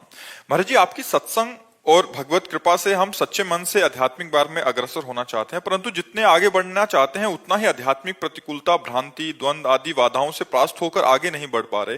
ना ही जहां हैं वहां रह सकते हैं, ना ही मार्ग से पीछे हटना चाहते हैं। आपके श्रीमुख से सुना है कि देखो, सबसे खास बात समझ लो, चाहे जिस मार्ग का पथिक हो, चाहे ज्ञान मार्ग का, चाहे योग मार्ग का, चाहे भक्ति मार्ग का, तेषाम शतत युक्तानाम भजताम प्रीति पूर्वकम ददामि बुद्धि योगम तम येन माम उपयांति ते। प्रेम पूर्वक जब तक भजन नहीं करोगे तब तक बुद्धि का परमात्मा से योग नहीं होगा। जब तक बुद्धि का परमात्मा से योग नहीं होता, प्रकृति से योग होता है, तो प्रकृति विषम है। सुख दुख, मान अपमान, हर्ष शोक, लाभ हानि, ये द्वंद्व व्यापते रहेंगे। इसलिए डट के भजन करो, सब खत्म हो जाएगा। जो गुरुजी ने नाम दिया है या जो नाम प्रिय, डट के भजन करो। बारी मथे घृत होए बरु, सिकता ते बरु तेल, बिनु हरि भजन न भवतरी, या सिद्धांत पेल। राधा राधा राम राम राम राम हर समय जपो, देखो कितना विशुद्ध ज्ञान आ जाएगा, देखो कितना आनंद आने लगेगा, हर द्वंद्वों पर विजय प्राप्त कर लोगे। भजन नहीं करोगे तो फिर कोई साधन नहीं, सब साधन शून्य है। भजन अंक है, अंक लगे पर हर साधन 10 गुना लाभ देगा। अगर भजन नहीं हो रहा तो फिर कोई नहीं। भजन बहुत कठिन चीज है, हर समय भगवान का चिंतन करना ये बहुत कठिन चीज है। अगर ये कर ले गए तो इस दुरंत माया से पार हो जाओगे। दैवी हेषा गुणमयी मम माया दुरत्या, ये जो भगवान की दुरत्य माया है, इससे पार वही हो सकता है जो भजन करता है, डट के भजन करता है, हट के भजन करता है। जो माया से, प्रपंच से हट के रात दिन भजन करता है, वो सब द्वंद्वों पर विजय प्राप्त कर लेता है। भजन के बिना सब अधूरी बात है। खूब भजन करो, किसका प्रश्न है? हाँ, भजन करो, सब ठीक हो जाएगा, सब ठीक हो जाएगा। और कुसंग ना होने पावे। अगर भजन हो रहा है और साथ में कुसंग हो रहा है तो ऐसा समझ लो कि गाय दूध देने वाली बढ़िया ले हम दूर रहे चलनी में। चलनी समझते ना, जिससे हम आटा छालते हैं, उसमें गाय दूर हैं। एक बूंद पीने को मिलेगा? नहीं मिलेगा, सब निकल जाएगा। तो आप नाम जप कर रहे हो, भक्ति कर रहे हो और व्यभिचार कर रहे हो, गंदे लोगों का संग कर रहे हो, गंदे दृश्य देख रहे हो, गंदी बातें कर रहे हो, तो चलनी में गैया दुहे और दोष दैव को दे, हरिगुरु कहो न मानई अपनो ही फल ले। वो मानो गाय को चलनी में दूरा कह रहा हमारे भाग्य में दूध नहीं लिखा है, कि पात्र बदल दे, पात्र सही पात्र में दो तो तुम्हारा भाग्य भी हो जाए। भाग्य से भजन नहीं होता, भजन करने से भजन होता है। भाग्य में भजन नहीं लिखा। भाग्य में 2 ही बातें लिखी, शुभ और अशुभ कर्म, पाप और पुण्य, उसका फल सुख और दुख, बस इतना ही लिखा है। जो नवीन कर्म करने के लिए हमें मानव देह मिला है, इसमें हम भाग्य को नहीं कोसते, इसमें हम इतने प्रवीण बनते हैं, इतने बलवान बनते हैं, रौंद दो भाग्य को और नए भाग्य की रचना करो। मनुष्य शरीर नए भाग्य की रचना के लिए मिला है, पुराने भाग्य से बर्बाद होने के लिए नहीं मिला। अब भजन नहीं हो, लोग कहते हैं जवानी में भजन करने के, जवानी कोई भजन करने की है क्या? जवानी ही भजन करने की है। अच्छा, बुढ़ापे में सोच भी लोगे तो क्या कर पाओगे? जवानी में सोचा और क्रिया में उतर गए। तो अगर नाम जब चलता होता, यार नहीं, दूसरों को बचाओ और खुद बचो, और अगर अपनी बुद्धि ठीक नहीं है, भजन परायण नहीं है, तो दूसरों को भी कष्ट देगी और खुद नरक भोगेगी, कष्ट भोगेगी। इसीलिए हम कहते हैं अध्यात्म के बिना मनुष्य राक्षस है, राक्षस रूप नहीं है, चिंतन राक्षसी हो जाता है। तो बहुत होश में, और ये होश बिना भजन के नहीं। अगर भजन करोगे तो होश में रहो, डर लगेगा, आपका चेहरा आ जाता है महाराज जी की महाराज जी ने ये कहा है, हाँ, ये नहीं कहा। हाँ, कल हमसे एक प्रश्न कर रहे थे कि जवानी में भजन करने की क्या आवश्यकता है? जवानी में ही है, क्योंकि इस समय उद्दंडता, बल, इंद्रियों में सब कुछ रहता है, हम कंट्रोल कर सकें अपने को। अब हमारी बुद्धि ड्राइवर है हमारे जीवन की। अगर बुद्धि शुद्ध है तो सही मार्ग पे चलेगी, और बुद्धि अशुद्ध है तो एक्सीडेंट करवा देगी, कहीं ना कहीं कोई न कोई घटना करवा देगी, पूरा जीवन बर्बाद हो जाएगा। इसलिए नाम जप करो। समस्याओं का समाधान भगवान है, इंसान नहीं है। भगवान हर समस्या का समाधान है। वो कर तुम अकर तुम अन्यथा कर तुम सर्व समर्थ है। भगवान को लेकर चलो। अब आप बड़े गर्व से घर से निकले, लौटोगे कि नहीं क्या भरोसा? घर से निकलो भगवान का चिंतन करते हुए, भगवान का स्मरण करते हुए। वो बचाएंगे, वो आपकी रक्षा करेंगे। इसका नाम मृत्यु लोक है, बड़ा भयावह है। कब कहाँ कौन सी घटना हो जाए कुछ पता नहीं है। आप किनारे किनारे रोड के जा रहे हो, गाड़ी बहकी हुई आ रही, आपको रौंद के चली गई। वो नाम जप है भगवान का, वो रक्षा कर लेंगे। करो सदा तिनके रखवारी, जिम बालक राखे महतारी। जैसे बच्चे की रक्षा माँ करती है, ऐसे भगवान कहते हैं मैं अपने भक्तों की रक्षा करता हूँ। तो इसलिए भक्त बनो, नाम जप करो, भगवान की आराधना करो, और जब कोई ऐसी गंदी घटना करने का मन आवे तो चिंतन करो परिणाम का, कि परिणाम क्या होगा। नहीं भाई नहीं, थोड़ी देर के लिए भाग जाओ, वहां से हट जाओ, अपने मन को शांत कर लो, नहीं तो ऐसी क्रिया करवा देगा, पूरा जीवन बर्बाद हो जाएगा। बहुत शांति से चलने के लिए मनुष्य जीवन मिला है, बहुत आनंद प्राप्ति के लिए। आदित्य राज जी बिहार से। श्री हरिवंश गुरु जी। श्री हरिवंश महाराज जी, महाराज जी ऐसा क्या करें कि आपके प्रति सेवा बने? राधा राधा राधा, इससे बड़ी कोई सेवा नहीं। हमें जो चाहिए आपसे वो चाहिए कि आपका कल्याण हो जाए, आपका मंगल हो जाए। राधा राधा राधा, बस ये चाहिए। हमारा प्रेमी वही है, हमारा मित्र वही है, हमारा रिश्तेदार वही है, हमारा शिष्य वही है, हमें सुख देने वाला वही है, जो अपने आचरणों को सुधार कर नाम जप कर रहा है। बस आप सुखी हो, हम अच्छे हैं। नहीं, हमारा बैठना किस काम में आया, हमारा बाबा जी बनना किस काम में आया? अगर आप लोग अच्छे आचरण स्वीकार कर रहे हैं, आप सही चल रहे हैं, तो हम अपने को धन्य मान रहे हैं कि हमारा साधु वेश धारण करना धन्य हो गया, हमारा जीवन धन्य हो गया, कि 4 लोग सही ढंग से हमारे आदेशानुसार चल रहे हैं। यही प्रसन्नता हमको चाहिए कि आप अपने आचरण सुधारो, आप अपने माता पिता को सुख दो, आप नाम जप करो, स्वस्थ रहो, सुखी रहो। यही हमारी भेंट है, यही हमारे को सुख देना है। हम आपके सत्संग की प्रभाव से ही हमारे इष्ट में दृढ़ता निष्ठा तीव्र हो रही है महाराज। ना हम हमारे इष्ट को छोड़ सकते हैं, ना आपको छोड़ सकते हैं। आपका जैसे मन हमारा जैसे समर्पित हुआ है, वैसे वहाँ मतलब कहीं पे भी ऐसा हुआ नहीं है। तो अभी हम इसी दुविधा में है कि आगे कैसे बढ़े, हम जैसे कि रुक का गया है। बिल्कुल नहीं रुकना, आगे बढ़ना है। हम आपके मित्र हैं, जो आपको साधना दी वो आपके गुरु हैं। जो साधना है वही आपको करनी है, हमसे केवल सलाह ले लो और आगे बढ़ो। बात समझ रहे हो? जैसे रास्ते में मित्र मिल जाते हैं तो हम आपके सत मित्र हैं। सद आज्ञा, सद मार्ग, जिस मार्ग में चल रहे उसी को वहीं पुष्ट करना, नष्ट करना नहीं। जहां हो वही मार्ग चलो। जिनको गुरु बनाया है उन्हीं को गुरु मानो, हमें अपना दोस्त मानो। कि जब परमार्थ में कोई समस्या आई तो अपने दोस्त से पूछ लिया। हम सबके मित्र हैं, हम सबके मित्र हैं। आप हमसे सलाह लीजिए, जो हमें गुरु प्रताप से ज्ञान है वो हम आपको ज्ञान देंगे। चलो अपने मार्ग में, जो जहां जुड़ा है वहीं चलो, जो नहीं जुड़ा है, जुड़ना चाहते हो जुड़ जाओ, जो जुड़ा है जहां जुड़ा है वहीं चलो। हमारा मकसद अपना बनाना नहीं है, हमारा मकसद आपको भगवान तक पहुंचाना है। आप हमारे बन के चलो, चाहे आप किसी संत के बन के चलो, चलो आप परमार्थ पे चलो, अच्छे बनो, भगवान को प्राप्त हो। तो गुरुजी कृपा करें कि बाधाएं मिट जाएं और ये अज्ञान रुके। हम ये थोड़ी कि कहीं प्रवचन सुने तो अपनी गुरु निष्ठा इष्ट निष्ठा को छोड़ दें। प्रवचन का मतलब है पावर। हमें पावर मिला, मार्ग मिला तो हम और दौड़ते हैं उसी मार्ग में। अब जैसे हमारे पास वाहेगुरु जपने वाले आते हैं तो हम कभी उनको नहीं कहते कि आप राधा जपो। हम भी बोलेंगे आप वाहेगुरु ही जपो, जिससे आपका मार्ग पुष्ट हो। क्योंकि वही वाहेगुरु है, वही राम है, वही कृष्ण है, वही राधा है, वही सब एक ही परम तत्व है। हम जहां लगे हैं वहीं चले। ये नहीं कि आप हमारा प्रवचन सुनकर अपनी गुरु निष्ठा को छोड़ दें, अपनी इष्ट निष्ठा को छोड़ दें। नहीं, आप अपनी गुरु इष्ट निष्ठा को बढ़ाएं। नहीं तो हमारा सत्संग का मतलब क्या रहा? हमारे संग का मतलब लगा मार्ग रुक जाए आपका, फिर तो हमारा संग कहाँ हुआ, फिर तो कुसंग हो गया। मार्ग बढ़े आपका, जहां आप हो उत्साह हो जाए और आप और उत्साह से उसी मार्ग में बढ़े। अनूप जी। राधे राधे महाराज जी।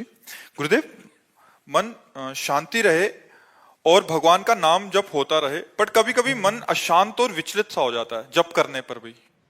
चिंतन, जब तमोगुणी चिंतन होगा तब मन अशांत और विचलित हो जाएगा, और जब रजोगुणी चिंतन होगा तब मन भोग, मान, प्रतिष्ठा, रुपया, पैसा इसका चिंतन करेगा, और जब सतोगुण होगा तब वो शांत होकर भजन में लग जाएगा। तीनों गुणों का अपना प्रभाव है, पर हम भजन को न छोड़ें तो रजोगुण और तमोगुण को दबाकर सतोगुण बढ़ेगा और उसकी स्थिति बनी रहेगी, तो हमारा भजन आगे बढ़ता चला जाएगा।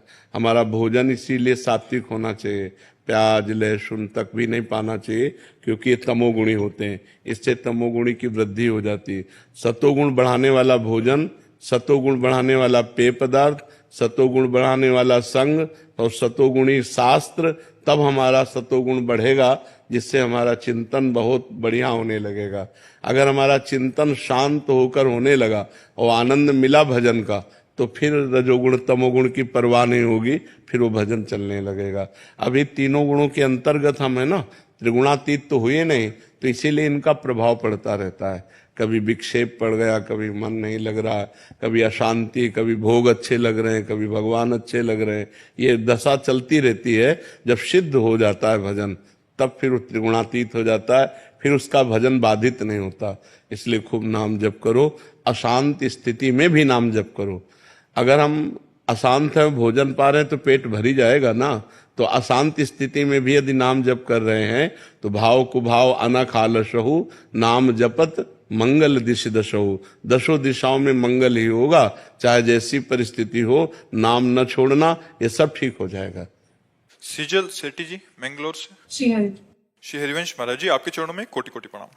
महाराज जी, आपका प्रश्न है कि मानसिक जब प्रारंभ से ही शुरू कर सकते हैं, क्योंकि उपांशु का अभ्यास नहीं। हाँ, जितना आप अधिक से अधिक मानसिक करेंगे उतना ही लाभ और होगा, पर ध्यान रखिए निरंतर मानसिक नहीं चल सकता है। यदि वाचिक नहीं हुआ तो उपांशु नहीं हो सकता, उपांशु नहीं हुआ तो मानसिक नहीं हो सकता। 2 4 10 बार के बाद वो मन भाग जाएगा संसार में, फिर क्या करोगे? हाँ, तो ऐसे थोड़ी होता कि पहले ही सिद्ध हो जाए, पहले ऐसा नहीं हो सकता। जब चल रहा है उसे वाचिक में नहीं, कन्वर्ट नहीं करना। अगर चल रहा है तो चलने दीजिए, और जहां भागे तो उसे ले आओ तुरंत उपांशु में, तुरंत वाचिक में ले आओ। अगर भाग रहा है, मन नहीं लग रहा है, और अगर लग रहा है तो बहुत अच्छी बात है, हृदय मतलब पवित्र है, वो मानसिक में लग रहा है। जितने मिनट सेकंड में लग पावे बहुत अच्छी बात है, और जहां भागे तो तुरंत उसे उपांशु में ले आओ, वाचिक में ले आओ। जया दीक्षित जी। राधे राधे महाराज जी। महाराज जी, मन में मोक्ष स्वर्ग आदि किसी की चाह नहीं है और इसी जन्म में श्री जी की सेवा में जाना है महाराज जी, लेकिन निरंतर नाम जप नहीं हुआ, प्रिया प्रीतम के दर्शन नहीं हुए और शरीर छूट गया, तो क्या गुरु कृपा से? नहीं, हम कह रहे हैं कि जैसे निरंतर का तो अभ्यास करना पड़ेगा, क्योंकि हमको ये पता नहीं कि हमारी कौन सी श्वास आखिरी है। यदि हम राधा बोले हमारा श्वास छूटा तो हम किशोरी जी के पास पहुंच जाएंगे। हम पहली बार राधा बोले और अभी हमारे प्राण निकल जाए तो हम किशोरी जी के पास पहुंच जाएंगे। तो ये इसमें अंतिम समय अगर भगवान नाम उच्चारण हो जाए तो चाहे जितना पातकी जीव हो वो भगवान को प्राप्त हो जाता है। तो हम जो बार बार नाम जप कर रहे हैं उसका हमें यही लाभ लेना है कि कौन सी श्वास अंतिम हो मुझे पता नहीं, इसलिए मैं हर समय राधा राधा बोलता हूं। तो जो अंतिम श्वास होगी उसी में राधा बोलकर मर जाऊंगा तो श्री जी की प्राप्ति हो जाएगी। बस हमारा जो खास चिंतन है वो है कि अंतिम श्वास हमारी भगवत चिंतन में होनी चाहिए। तो इसीलिए हम अभ्यास कर रहे हैं। और जो जीवन भर भजन करता है और अंतिम समय बेहोश हो जाता है, मरने के समय मान लो नाम जप नहीं हो पाता, तो फिर पूरे जीवन के भजन का फल उसे मिलता है कि अंतिम समय उसके हृदय में निकल पड़ता है राधा राधा, बेहोश स्थिति में निकल पड़ता है और वो भगवान को प्राप्त हो जाता है। ये जीवन के बड़े बड़े महापुरुषों के, इसलिए खूब नाम पे लगो। ये प्रमाद मत रखो कि नाम जप नहीं होता। क्यों नहीं होता? नाम जप तो ऐसे राधा राधा राधा राधा राधा राधा राधा राधा राधा राधा राधा राधा, फिर धीरे धीरे और इसको लाओ। अब चल रहा है राधा राधा, फिर मानसिक चलाओ राधा राधा राधा राधा। अभ्यास करो तो सब काम करते हुए नाम जप बहुत अच्छे से हो सकता है। अभ्यास केवल करना चाहिए। अभ्यास नहीं करते तो एक बोझा सा लगता है, और जब अभ्यास करते हैं तो हर कार्य करते हुए नाम जप हो सकता है। महाराज एक बार पूछा ना, महाराज निरंतर जाम मतलब जाप करता हूँ तो नहीं हो पाता, मतलब कभी तो ज्यादा होता है, कभी पता चलता रहता है, कभी नहीं हो पाता। 3 गुण हैं, उनका प्रभाव पड़ता है। जब रजोगुण तमोगुण से प्रभावित हृदय होगा तो भजन नहीं होगा। तो कैसे महाराज फिर उद्धार कैसे होगा? हाँ, उस समय हमको फिर जबान से रगड़ करनी पड़ेगी। एक होता है जब सतोगुण होगा तो मानसिक भजन चलता है कि बिना प्रयास के, बिना किसी दिक्कत के चल रहा है। और जब रजोगुण आएगा तो कामना में विक्षेप डालेगा, बार बार भजन में विक्षेप पड़ने लगेगा। तो उस समय हमको वाचिक भजन में आना पड़ेगा। 3 प्रकार का जप होता है नाम जप।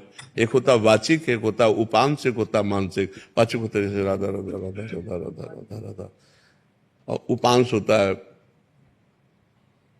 मानसिक होता है चल रहा है अंदर, ये चलेगा सतोगुण में। रजोगुण में उपांश आ जाओ, तमोगुण आ जाए तब तो वाचिक ही काम करेगा। राधा राधा राधा राधा, या कोई चौपाई या भगवान के कोई पद ऐसे याद कर ले तभी, नहीं तो तमोगुण आएगा तो भजन हो। निद्रा आलस्य प्रमादोत्तम तत्तामस मुदाहरतम, भगवान कह रहे नींद आलस्य प्रमाद स्थितियां ये सब छा जाती है। और जब रजोगुण आता है तो भोग की इच्छा, धन की इच्छा, मान की इच्छा, बड़ाई की इच्छा, ये इच्छाएं विक्षेप डालने लगती है। और जब सत्वगुण आता है तो भक्ति भाव, दया, करुणा, कृपा, ये सब बातें अंदर आने लगती है। तो हम सात्विक भोजन करें, सतोगुण को बढ़ावें, राजसिक और तामसिक भोजन का त्याग करें। और जब रजोगुण तमोगुण आ जाए तो उससे परिचय प्राप्त करना चाहिए कि इस समय रजोगुण आ गया, अब भोगों की इच्छा हो रही, इस समय मान प्रतिष्ठा की इच्छा हो रही, ये रजोगुण आ गया। अब प्रमाद का मतलब होता है करने योग्य कार्य को ना करना और ना करने योग्य कार्य को करने की इच्छा होना, ये प्रमाद स्थिति तमोगुण आ गया। तो अब तुरंत फिर हमको जप अपना बदल देना चाहिए। मानसिक जप से उपांश में आ जाना चाहिए, उपांश से वाचिक में आ जाना चाहिए, क्योंकि सतोगुण अधिक बढ़ेगा तब निरंतर मानसिक चलेगा। और एक बार चल पड़ा अच्छे से मानसिक पूरा 24 घंटे तो तमोगुण रजोगुण को बाधित करता रहेगा, वो आ ही नहीं पाएंगे। नाम का ऐसा प्रभाव होता है जब चलता है, जब तो महाराज बड़ा अच्छा लगता है, मतलब हाँ। 2-4 घंटे चलेगा तो अच्छा लगेगा, मतलब बस दिमाग में। मोहित वर्मा जी। महाराज जी, हमारे घर में हम सभी चाहते हैं कि हमारी संतान के रूप में एक महान भक्त प्रकट हो, उसके लिए हमें क्या करना पड़ेगा? आराधना खुद करनी पड़ेगी। जब तक माता और पिता भक्त नहीं होंगे, भगवान के चिंतन परायण नहीं होंगे, सतोगुणी नहीं होंगे, तब तक भक्त संतान कैसे? तो बड़े भाग्य होते हैं। कुलम पवित्रम जननी कृतार्था वसुंधरा पुण्यवती चैन, वो भूमि पावन हो जाती है, वो कुल पावन हो जाता है, वो माँ जय जयकार करने योग्य हो जाती है जिसके पुत्र भगवान का भक्त पैदा हो। नाम प्रसंग कहे तो उपदेश, जहाँ या धर्म धन्य सो देश, धन्य सो कुल जो जन्म भयो, धन्य सो तात धन्य सो माय, संतत सकल सुनो चितलाय। श्री हरिवंश, जो भगवान का नाम जप करने वाला भक्त जिस कुल में पैदा हुआ वो देश धन्य, वो गांव धन्य, वो कुल धन्य, वो माता पिता धन्य जिसमें भगवान का अनुरागी भक्त। तो इसलिए कुछ नियमों का पालन अगर करे और भगवान का भजन करे तो भक्त संतान होने की संभावना है, वो भी भगवान की कृपा से। पहली बात तो जिस दिन से गर्भ आ जाए उस दिन से माँ और पिता दोनों ब्रह्मचर्य रहें, पति पत्नी दोनों ब्रह्मचर्य रहें और सात्विक भोजन पावें, तीर्थों का अवगाहन करें, शास्त्र का स्वाध्याय करें, नाम जप करें और भगवान से प्रार्थना करें तो जरूर भगवान का भक्त गर्भ से प्रकट हो सकता है। दूसरा कोई उपाय नहीं। संसार का त्याग करके रात दिन भगवान में चित्त जोड़ना ये बहुत बड़ी बात है, ये बहुत बड़ी बात है। तो ऐसा करे, भगवान से प्रार्थना करे और संयम से चले, नाम जप करे तो वही संस्कार गर्भस्थ शिशु में पड़ेंगे तो जरूर न जरूर भगवान का भक्त या देशभक्त पैदा हो जाए तो जीवन कृतार्थ हो जाए। महाराज जी, आपके श्रोता हैं जो सत्संग सुनते हैं, परसों आए थे महाराज जी, उन्होंने आपका बहुत देर पहले सत्संग सुना था कि जब बच्चा गर्भ में आ जाए तो ब्रह्मचर्य से रहें, और बहुत कह रहे कि हमने नाम जप भी किया और हमें अभी 1 साल का हो गया बच्चा, परसों आए थे तो कह रहे थे कि हमें इसमें दिव्यता नजर आ रही है। हाँ बिल्कुल, वो मतलब राधा नाम सुन के और एक उसमें सौम्यता, और जहां भी जाता है हमें एक प्रभाव दिखता है। तो महाराज जी उसका प्रभाव कह रहे कि हमें प्रत्यक्ष, मतलब महाराज जी के वचन सुन के हमने ऐसा किया और उसका प्रत्यक्ष उदाहरण महाराज जी। हमारे पिताजी बड़े भक्त थे। इस शरीर के जो पिता कभी जूता पहन के हल नहीं जोता, नंगे पैर हल जोता।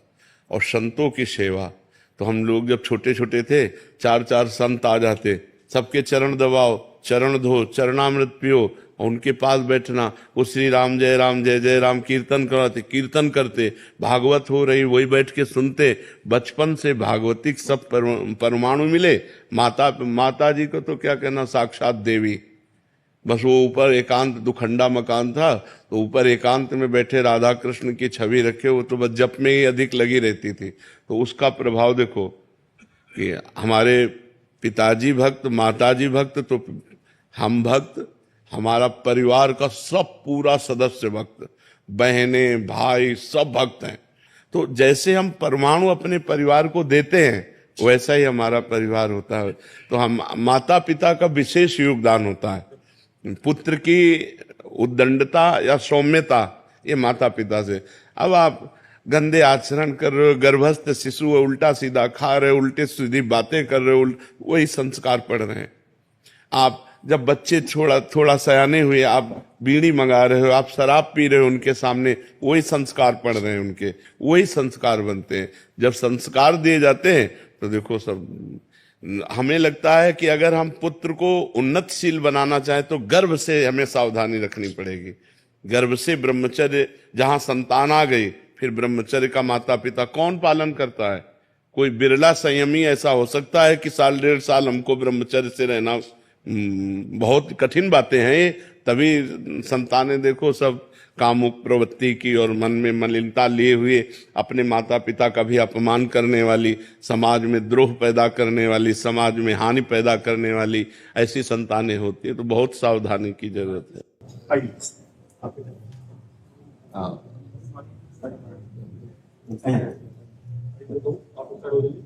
हम आपकी ऊर्जा लेने के लिए ही आए हैं, आपके दर्शन।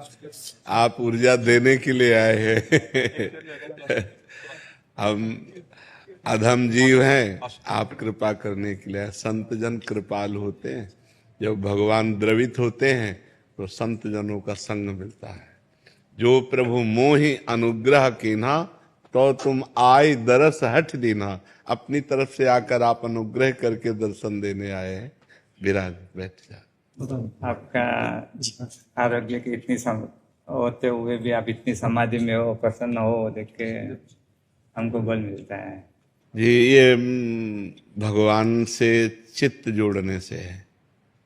अगर हम शरीर से चित्त जोड़ें तो बहुत परेशान। जब भगवान से चित्त जोड़ते तो भगवान सच्चिदानंद है।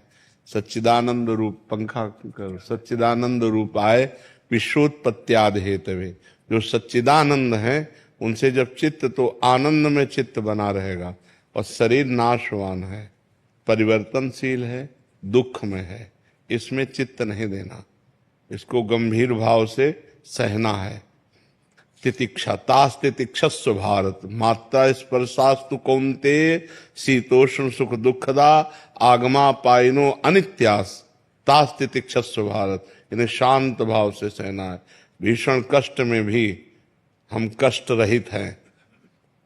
हमारा स्वरूप इससे अलग है। ये कष्ट भास रहा है नहीं।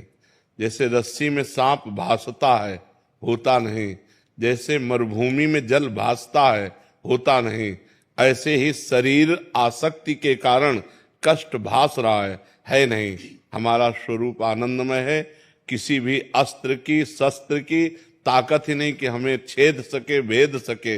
अक्लेद अशोच से नैनम छिन्नन्ति शस्त्राणि, नैनम दहति पावका, न चैनम क्लेदयन्त्यापो, न शोष्यति मारुता। यही अनुभव करना है।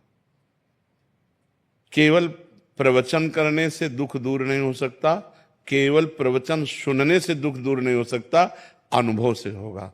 हमें अपने को इससे अलग देखना है। खाते पीते उठते बैठते चलते फिरते इससे अलग रहना है। हमारा और इसका बहुत अंतराय है। ये विनाशी है और हम अविनाशी हैं। ये परिवर्तनशील, हम एक रस हैं। ये जड़ है, हम चैतन्य घन हैं। हम साक्षी हैं, इसके दृष्टा हैं। बस देख रहे हैं इसमें क्या हो रहा है। जो हो रहा है वो पहले से निश्चित है, कुछ नया नहीं हो रहा है। बस हम तो मगन है आनंद मगन। अब इसके विषय में पढ़े तो फिर बड़ा प्रपंच है इससे एकदम अलग रहे। समझ रहे हम, पण वो आचरण धीरे धीरे आचरण नहीं कर रहे, समझ रहे हैं सब जी। बस प्रवचन तो बहुत हो रहे हैं, प्रवचन सुने भी जा रहे हैं, लेकिन उनको उतारना जीवन में सबसे बड़ी बात है। और उतारने के बिना सब व्यर्थ है। नायमात्मा प्रवचनेन लभ्या न मेधया न बहुना श्रुतेन। उपनिषद कहता है कि आत्मबोध बहुत प्रवचन करने वाले को नहीं होता। ये आत्मबोध बहुत प्रवचन सुनने वाले को नहीं होता। ये उसे ही होता है जो स्वीकार कर लेता है, जो व्रणित इसे वर्ण कर लेता है, इसे ग्रहण कर लेता है। और भगवान कुछ परिस्थितियां ऐसी दे देते हैं कि भागना ही पड़ता है इस शरीर से। अब इस शरीर की ऐसी परिस्थिति दे दी, डायलिसिस, दोनों किडनी फेल, ये परेशानी वो परेशानी, ये दर्द, तो बस निकलो, इससे निकलो, इसमें फंसना नहीं है। ये मरेगा, ये आज नहीं तो कल मरेगा। तो अपने स्वरूप में आओ। अगर इसकी प्रियता में फंसे तो मरे हो, फिर तो फिर जन्म पे जन्म, मरण पे मरण फिर चलेगा। होश में, सावधान। तो भगवान ने हमें कृपा करके सावधान किया, हमको ऐसी परिस्थिति दी कि इससे हटना ही पड़ा नहीं तो साधना का भी जब हम अहम लेते हैं तो शरीर का पक्ष जोर हो जाता है, क्योंकि इसी से साधना होती है। साधना का भी पक्ष नहीं। साधना होनी है, जितना हम प्रयत्नशील हैं, साधना कर रहे हैं, पर शरीर से करवा रहे हैं, हम नहीं कर रहे हैं। हाँ, ये अभी चला जाए तो हमें इससे हमारी साधना अधूरी नहीं है, हमारी साधना पूरी है। ये अभी नष्ट हो जाए, नाशवान, इसके सहारे थोड़ी हम अविनाशी को प्राप्त कर रहे हैं। हम अविनाशी हैं, हम वर्तमान में अविनाशी हैं, हम अविनाशी हैं। हाँ, विनाशी से हमारा जो लगाव हो गया है उसी को हटाना साधना है। विनाशी से जो हमारा लगाव है, अपनापन हो गया है, तदात्म हो गया है, उसी की साधना हम कर रहे हैं। कि इसको कष्ट देते हुए तितिक्षा पूर्वक, जैसे नंगे पैर आप चल रहे हैं या आप विविध प्रकार के तपों को ग्रहण कर रहे हैं, इसके लगाव को काट रहे हैं। लगाव का काट रहे, कि इससे लगाव हटाना। कि जैसे बोले हम तपस्या की, हमें बड़ा लाभ हुआ, तो क्या लाभ हुआ? लगाव हटा, इससे अपनापन हटा, तदात्म हटा। आप तो जो पूर्ण है उसको न कोई लाभ है न कोई हानि है। जो आप पूर्ण है न उसमें कोई लाभ है न कोई हानि है।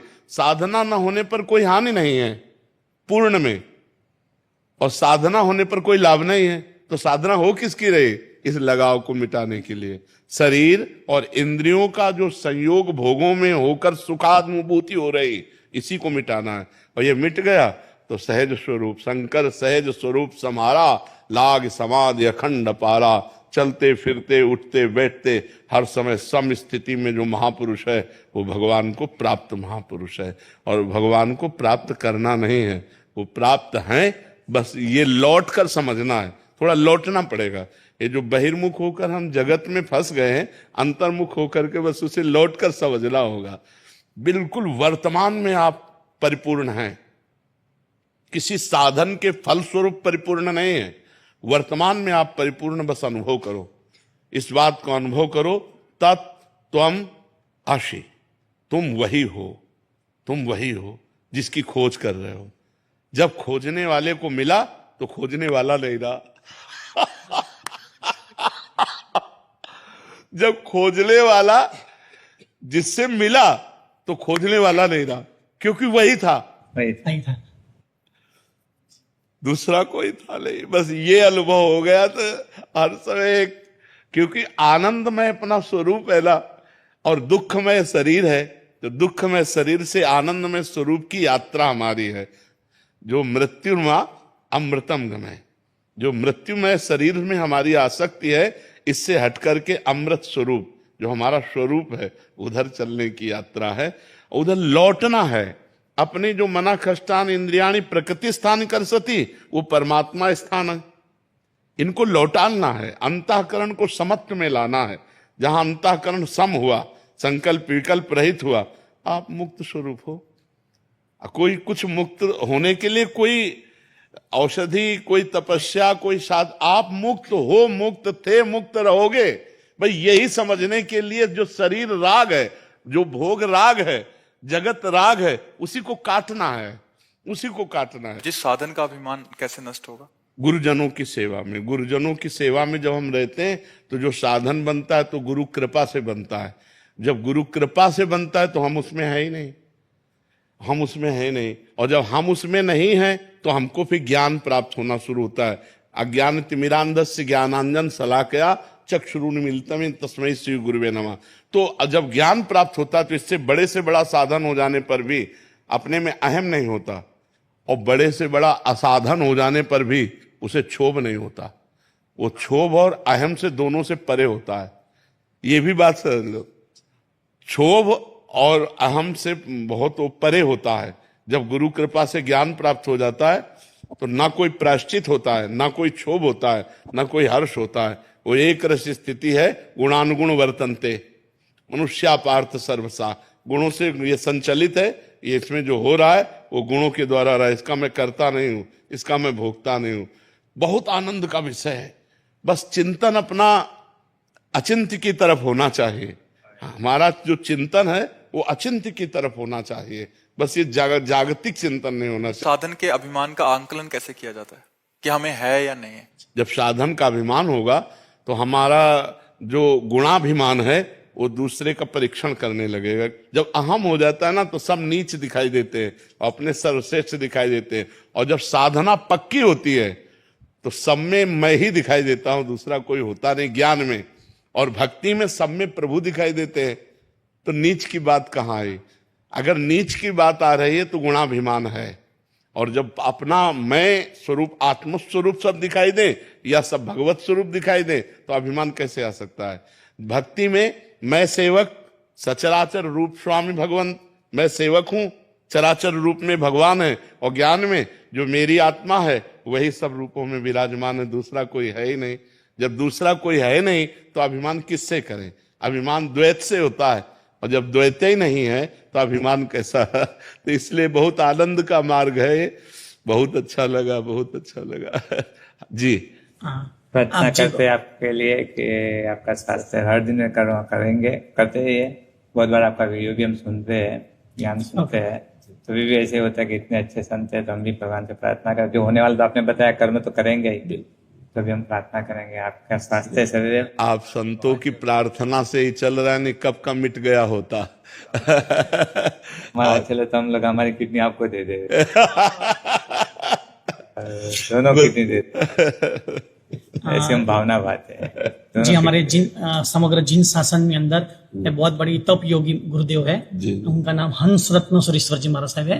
और नामस्मरण में 18-18 घंटा तक वो नाम स्मरण में अपने उपवास के साथ, जैन का उपवास तो खाना नहीं होता है, उबला हुआ खाली दिन को पानी पीना है, और बहुत बड़ी तपस्या उन्होंने की है, बहुत बड़ा विश्व में भी उनका तपस्या में और नाम स्मरण में, योग में खास बहुत टाइम से आपसे फॉलो कर रहे हैं। बताया वो हम जीवन में भी हम बाहर गए, हम अंदर आएंगे, आपने जैसे बोला तपस्या बरोबर है, वो तो निमित्त है, अंदर से उतरना अपना, आपने जो बताया उसके अंदर हम थोड़ा चेंज करेंगे, आत्मा वर्गों में भी बहुत आगे चेंज करेंगे थोड़ा बहुत, और भी बात बहुत है, अभी अंदर आने का प्रयत्न करें, अवेयरनेस लाएंगे आप।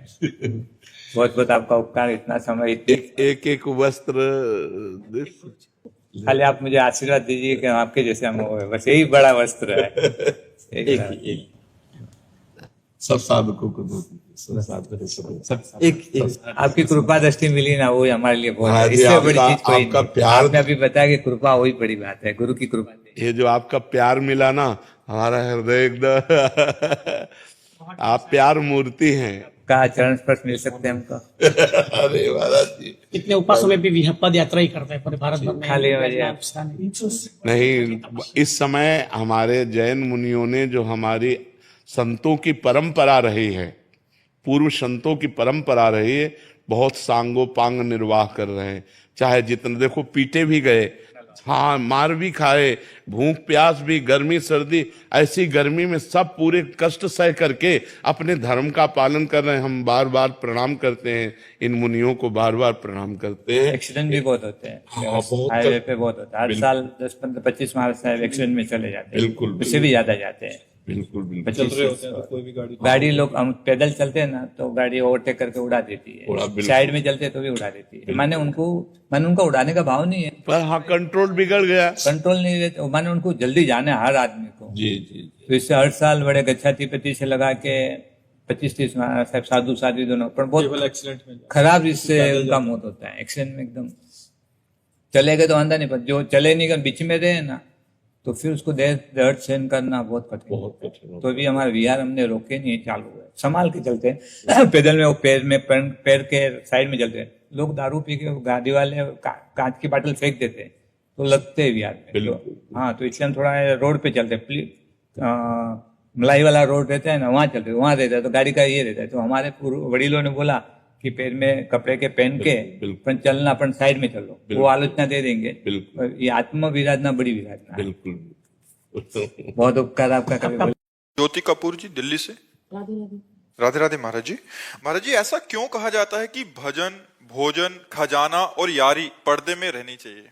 हाँ, इससे हानि हो जाती है।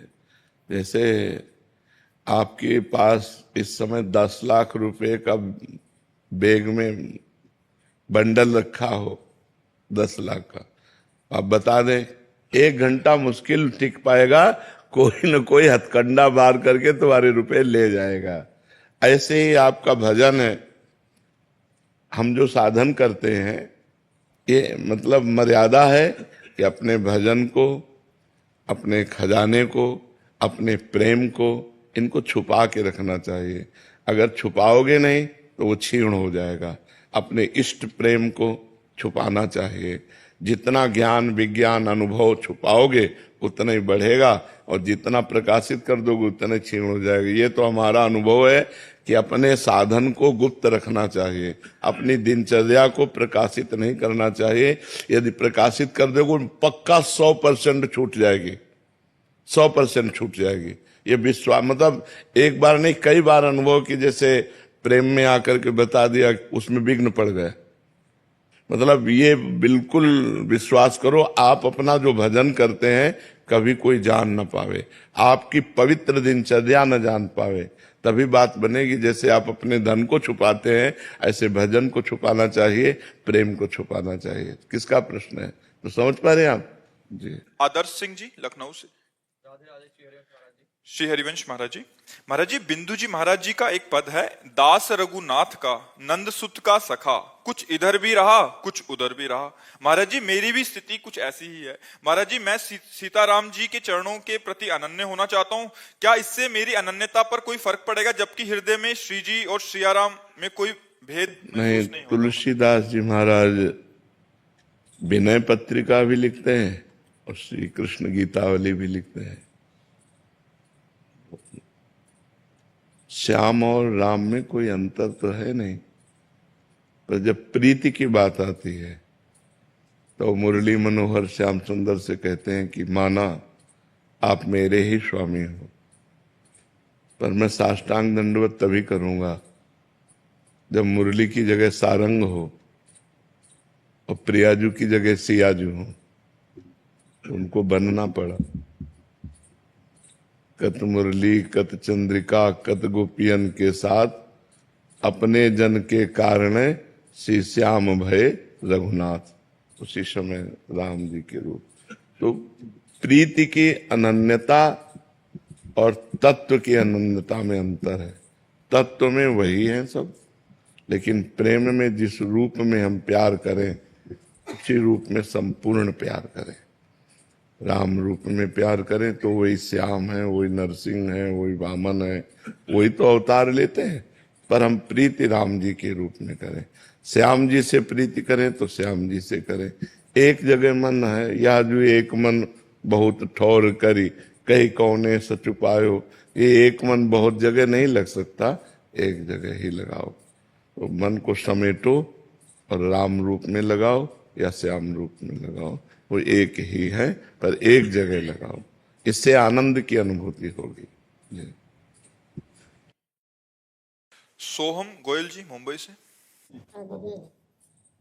महाराज जी, मेरा सवाल है कि हमें भगवान दिखते क्यों नहीं महाराज जी?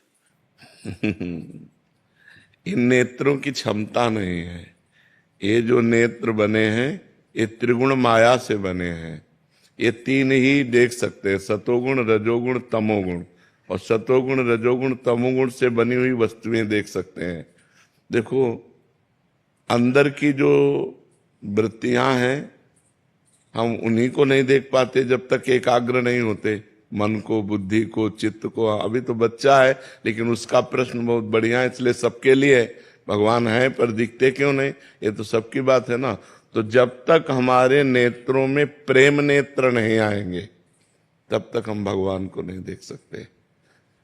जो हमारे हृदय में प्रेम नेत्र हैं वो जब खुलते हैं तो इन्हीं नेत्रों में उनका प्रकाश होता है। और इन्हीं नयनन सब सुख देखे, अपनो जन्म सुफल करि लेखे। इन्हीं नेत्रों से फिर वो देख पाते हैं, क्योंकि इन नेत्रों में प्रेम नेत्र प्रकाशित हो जाते हैं। जैसे विराट रूप देखने के लिए भगवान ने अर्जुन की दृष्टि में दिव्य दृष्टि दी, तो विराट रूप देख पाए। श्री कृष्ण रूप तो बराबर देख रहे थे, लेकिन विराट रूप देखने के लिए भगवान ने दिव्य दृष्टि दी। ऐसे ही सर्वत्र भगवान विराजमान है, सबके हृदय में भगवान विराजमान है। जब तक हमारे हृदय में प्रेम नहीं होगा तब तक हम नहीं देख पाएंगे। प्रेम से प्रकट होए मैं जाना, हरि व्यापक सर्वत्र समाना, प्रेम ते प्रकट होए मैं जाना। जब तक प्रेम नहीं है तब तक भगवान का दर्शन नहीं हो सकता। जब तक ज्ञान नेत्र नहीं तब तक तत्व दर्शन नहीं हो सकता। तो प्रेम का प्रादुर्भाव तब होता है जब खूब नाम जप करे। तो आप नाम जप करते हो, और नाम जप करो, ठीक है? फिर भगवान जी आपसे आके हाथ मिला लेंगे, ऐसे आके, ठीक है? तैयार रहना, खूब नाम जप करो। जी। चांदनी जी दिल्ली से।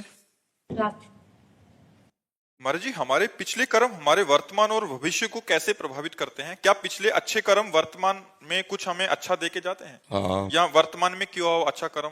वर्तमान का अच्छा कर्म तत्काल तो शांति देगा, लेकिन परिणाम आगे देगा। तत्काल फल नहीं मिलता है। नहीं तो अच्छे कर्म करने वाले दुखी देखे जाते हैं, बुरे कर्म करने वाले कहीं कहीं सुखी देखे जाते हैं। तो वर्तमान में वो बुरा कर रहा है तो उसका परिणाम भविष्य बुरा होगा। वर्तमान में भला कर रहा है तो उसका परिणाम भविष्य अच्छा होगा। वो हो सकता है अगले जन्म में मिले, लेकिन अभी वर्तमान में जो हमें भोगने को मिलेगा वो पूर्व कर्म का मिलेगा। हम बुरा करें या भला करें उसका कोई परिणाम अभी नहीं मिलेगा, अभी हमें पूर्व का मिलेगा। अब उसका परिणाम में मिलेगा, अच्छा करेंगे तो अभी हृदय में शीतलता होगी, बुरा करेंगे तो हृदय हमारा जलेगा, लेकिन कर्म का परिणाम आगे प्राप्त होगा। हमारा शरीर जब रचा गया तो दो कर्मों से रचा गया, पाप और पुण्य। तो पूरे जीवन भर उस रचना का भोग हमें भोगना पड़ेगा। जो विधना ने लिख दिया, छठी राव के अंक, राय घटे न तिल बढ़े, रहुरे जीव निसंग। पूरे जीवन में सुख दुख का चक्र आता रहेगा, आपके आज के करने से उस पर कोई फर्क नहीं पड़ने वाला। हाँ, एक फर्क पड़ जाएगा भजन से। यदि आप भजन करोगे, भगवान का नाम जप करोगे, तो आपके अशुभ नष्ट हो जाएंगे, पाप नष्ट हो जाएंगे, प्रारब्ध को सहने की सामर्थ्य मिलेगी और आप आगे निकल जाएंगे। नहीं तो अगर भजन से वो कटता नहीं तो भगवत प्राप्ति और मोक्ष किसी का होता ही नहीं, क्योंकि अनेक जन्मों के कर्म तो हमें बार बार जन्म मरण में ले जाते, तो भजन से वो सब कट जाता है। एक साधन केवल है नाम जप, भजन। जितना भजन करोगे उतना बुरे प्रारब्ध को दबाएगा, अच्छे प्रारब्ध को उभारेगा और आपके दोनों को नष्ट करके भगवत प्राप्ति करा देगा। मुकेश जी दिल्ली से। राधे राधे महाराज जी। महाराज जी, जीवन में बहुत कुछ तो ज्ञात नहीं है, जितना भी अल्प सामर्थ्य युक्त साधन करने से बदलाव और प्रकाश ना आए तो क्या करें जिससे उत्साह और प्रकाश आनंद आए? उसी साधन को और बढ़ाता जाए। जो साधन पकड़े, पर वो साधन शास्त्र सम्मत होना चाहिए, संतों द्वारा सेवित होना चाहिए, मनमानी नहीं होना चाहिए, नहीं तो उस पर विश्वास नहीं है। जैसे गुरु परंपरा युक्त सिद्ध मंत्र होना चाहिए, गुरु परंपरा युक्त साधना होनी चाहिए। तो वो जब हम साधना करें तो हमें कोई अनुभव ना हो तो भी हमें करते रहना चाहिए। जैसे हम कई दिन के भूखे हैं और हम एक कवल खाएं तो कुछ अनुभव नहीं होता, 2-4 कवल खाएं तो अनुभव नहीं होता, जब आधा पेट हो जाता है तब स्वाद आता है भोजन में। नहीं, आधा पेट तो भरना ही होता है जल्दी जल्दी। ऐसे ही हम अनंत जन्मों में दुष्कर्म हुए हैं, अनंत जन्मों में पाप हुए हैं, तो हमारा जो साधन है पहले उस पाप कर्म को नष्ट करेगा, तब आनंद आएगा। जब वो पाप कर्म नष्ट होगा और जहां आनंद आया, अब आनंद बढ़ता ही चला जाएगा, वो क्षीण नहीं होगा। ये हो सकता है 10 वर्ष साधना करने पर नष्ट हो सकता है 10 महीने में नष्ट हो जाए। अब आपकी साधन पद्धति कितनी जोर की है, उतने जोर का वो आक्रमण करेगा, आपके पूर्व पापों पर आक्रमण करके जब उसको विध्वंस कर देगा आपका भजन, तब आपके अंदर आनंद की अनुभूति होगी। नहीं तो 10वें वर्ष साधना करने पर हृदय जलता है, काम क्रोध आते रहते हैं, बड़ा विघ्न दिखाई देता है, वो सब कूड़ा करकट साफ कर रहा है। साधन कभी व्यर्थ नहीं जाता, क्योंकि अविनाशी का जो साधन है वो अविनाशी होता है, तो वो उसका विनाश करेगा ही करेगा। हमें धैर्य पूर्वक अपने साधन में लगे रहना चाहिए और साधन को बढ़ाते रहना चाहिए, पर साधन के विघ्नों से दूर रहे, साधन को छोड़े ना, साधन में आस्था कम न होने पावे और अन्य आचरण पाप के न बनने पावे, तो काफी समय में आपको अनुभव हो जाएगा कि हमारा साधन सफल हुआ। पर साधन छोड़े ना, चाहे सफलता लगे या ना लगे, वो काम कर रहा है। जैसे हम कई दिनों के भूखे थोड़ा भोजन पाए तो हमको ऐसा नहीं लगता कि भोजन जाके कुछ कर रहा है, लेकिन वो तृप्ति कर रहा है, वो भोजन तृप्ति कर रहा है। आप पाते रहिए, थोड़ी देर में आपको लगने लगेगा कि हमारी तृप्ति हो गई। ऐसे ही भजन आपका काम कर रहा है, लेकिन समय व्यतीत होने दीजिए और भजन बढ़े, तब वो आपको अनुभव में आएगा कि वो सब पापों का नाश करके हृदय को शीतल करके आपका परम मंगल कर रहा है। श्री हरिवंश महाराज जी, आपके चरणों में कोटि कोटि प्रणाम। महाराज जी, आपकी कृपा से आपके बताए हुए मार्ग पर चलने की कोशिश कर रहा हूँ, लेकिन महाराज जी कोई भी संकल्प 15 से 20 दिन से ज्यादा उसका पालन नहीं कर पाता। उसका कारण है ब्रह्मचर्य की हीनता। आगे वही लिखा कि मतलब बार बार गिरा देती है ये काम वासना। तो महाराज जी जीवन मतलब मेन पॉइंट जो है वो ब्रह्मचर्य खंडन है। अगर थोड़ा ब्रह्मचर्य पर ध्यान दे दीजिए तो दिनचर्या ठीक हो जाएगी। ब्रह्मचर्यहीन पुरुष की कभी एक दिनचर्या नहीं चल सकती, ये पक्का नियम है। और ब्रह्मचारी की दिनचर्या में कभी फर्क नहीं पड़ सकता। इसलिए कोशिश करो नाम जप करते हुए, पवित्र आहार अल्पाहार लेते हुए, कुसंग का त्याग करते हुए, मोबाइल से या व्यक्ति से कुसंग ना होने पावे, शास्त्र विरुद्ध संग ना होने पावे और अपने हाथ से कोई ऐसे आचरण न करे, तो फिर ब्रह्मचर्य का पोषण जरूरी है। परमार्थ में चलने के लिए ब्रह्मचर्य अति आवश्यक है। यदि चाहे वो गृहस्थ ही क्यों ना हो, तो गृहस्थ का मतलब थोड़ी कि रोज बेविचार करो, नहीं, एक उसमें भी मर्यादा है। शास्त्र में वर्णन है कि मासिक धर्म के होने के 1 सप्ताह बाद पवित्र होने पर संतानोत्पत्ति के लिए गृहस्थ धर्म में लिखा हुआ है 1 महीने में एक बार संतानोत्पत्ति के लिए मासिक धर्म के 1 सप्ताह बाद बकाया ब्रह्मचर्य रहे। तो गृहस्थ में भी ब्रह्मचर्य की आवश्यकता है। ऐसा थोड़ी कि मनमानी आचरण तो फिर नष्ट हो जाएगा, क्योंकि जीवनी शक्ति है ब्रह्मचर्य। वो जब तक ठीक नहीं रहेगी तब तक ठीक नहीं रहेगा। तो ब्रह्मचर्य पर सुधार करो। क्यों भाई? हाँ, मतलब कोशिश पूरी करते हैं महाराज जी, लेकिन 10 दिन एकदम अच्छे से रहेंगे। फिर कभी कभी ऐसा हो जाता है कि एक बार गलती हो जाती है तो पूरा चीज हाँ हो जाता है, वो मन खिन्न हो जाएगा, मन हार जाएगा, फिर उत्साह नहीं रह जाता। वो आपका ही नहीं सबका होता है। तो जो हमारे उत्साह को नष्ट करे, भगवत प्राप्ति के मार्ग में उत्साहहीनता पैदा कर दे, उसके प्रति तो बुरा भाव आना चाहिए ना। धिक्कार है हमारे जीवन को, जो मैं ऐसे गिर जाता हूं, अब नहीं गिरूंगा, फिर चलो, फिर अगर गिर जाओ तो फिर अंदर से क्लेशित हो, फिर तो एक दिन आप ऐसा आएगा क्रॉस कर जाओगे। और अगर आप हार गए तो फिर परमार्थ से भ्रष्ट कर देगा। जब हमसे गलती हो जाती है तो सीधा हमारे परमार्थ पे अटैक होता है। जो हमारी साधना चल रही होती है वो शिथिल हो जाती है कि यार अब क्या करें, अब तो फेल हो गए। नहीं, हम फिर कमर कसें, फिर आगे बढ़ें। 1000 बार फेल हो जाए तो 1000 बार हम प्रयास करें। ये मनुष्य जीवन को हम व्यर्थ नहीं जाने देंगे, हम इसे भगवान की प्राप्ति करा के ही रहेंगे। समझ रहे हो ना? हारो मत। जब आपका साधन आगे बढ़ जाएगा तो सब प्रपंच छूट जाएगा। अभी साधन ही लड़खड़ा रहा है, बार बार साधन टूट रहा है। 10-5 वर्ष 10 साधन चल जाए वही सिद्ध हो जाएगा। तो आप थोड़ी मेहनत करो, थोड़ी हिम्मत करो, थोड़ी लड़ाई लड़ो मन से, तभी आप जीत पाओगे। और नाम जप करते रहो। नाम जप करते हो? हाँ, नाम जप करते रहो और लड़ाई लड़ते रहो। ये लड़ाई है बहुत बड़ी लड़ाई। पूरे विश्व को चौपट किए यही मन, पूरे विश्व को चौपट किए। मनमानी आचरण भोग बस इसी में लगाए हुए। परमार्थ ऐसे चढ़ाई और पतन ऐसे है। तो चाहे जैसे जल को छोड़ो तो नीचे की तरफ सद से चला जाएगा, लेकिन ऊपर की तरफ चढ़ाना है तो यंत्र की जरूरत पड़ेगी। ऐसे ही मन को छोड़ो, भोगों में चला जाएगा, लेकिन ऊपर चढ़ाना है तो नाम और मंत्र की जरूरत पड़ेगी। जितना नाम और मंत्र जप करोगे उतना ही मन ऊर्ध्वगामी होगा, और जितना आप छोड़ दोगे उतना ही अधोगामी हो जाएगा। इसलिए खूब नाम मंत्र जप करो, और शास्त्र के अनुसार जो निषेध है उसका संग मत करो।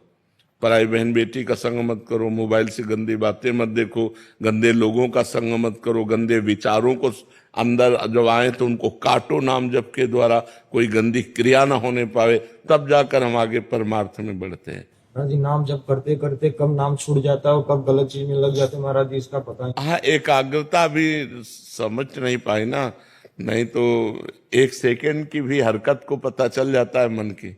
जब आप एकाग्र होंगे ना, अंतर्मुख होंगे, तो 1 सेकेंड के हरकत मन गया। अभी प्रमाद स्थिति है, इसलिए अभी मलिनता है, इसलिए पकड़ नहीं पाते हो, और नाम बढ़ाओ।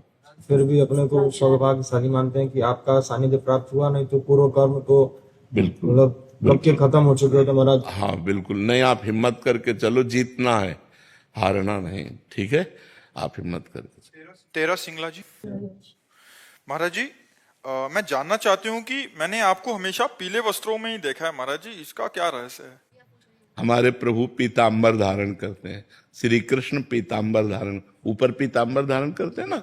और हमारी प्रियाजू का भी रंग पीता अरुण अक्षयमानम तडिल्लताभ, हम पीत और अरुणिमा लिए हुए कंचन वर्ण की हैं।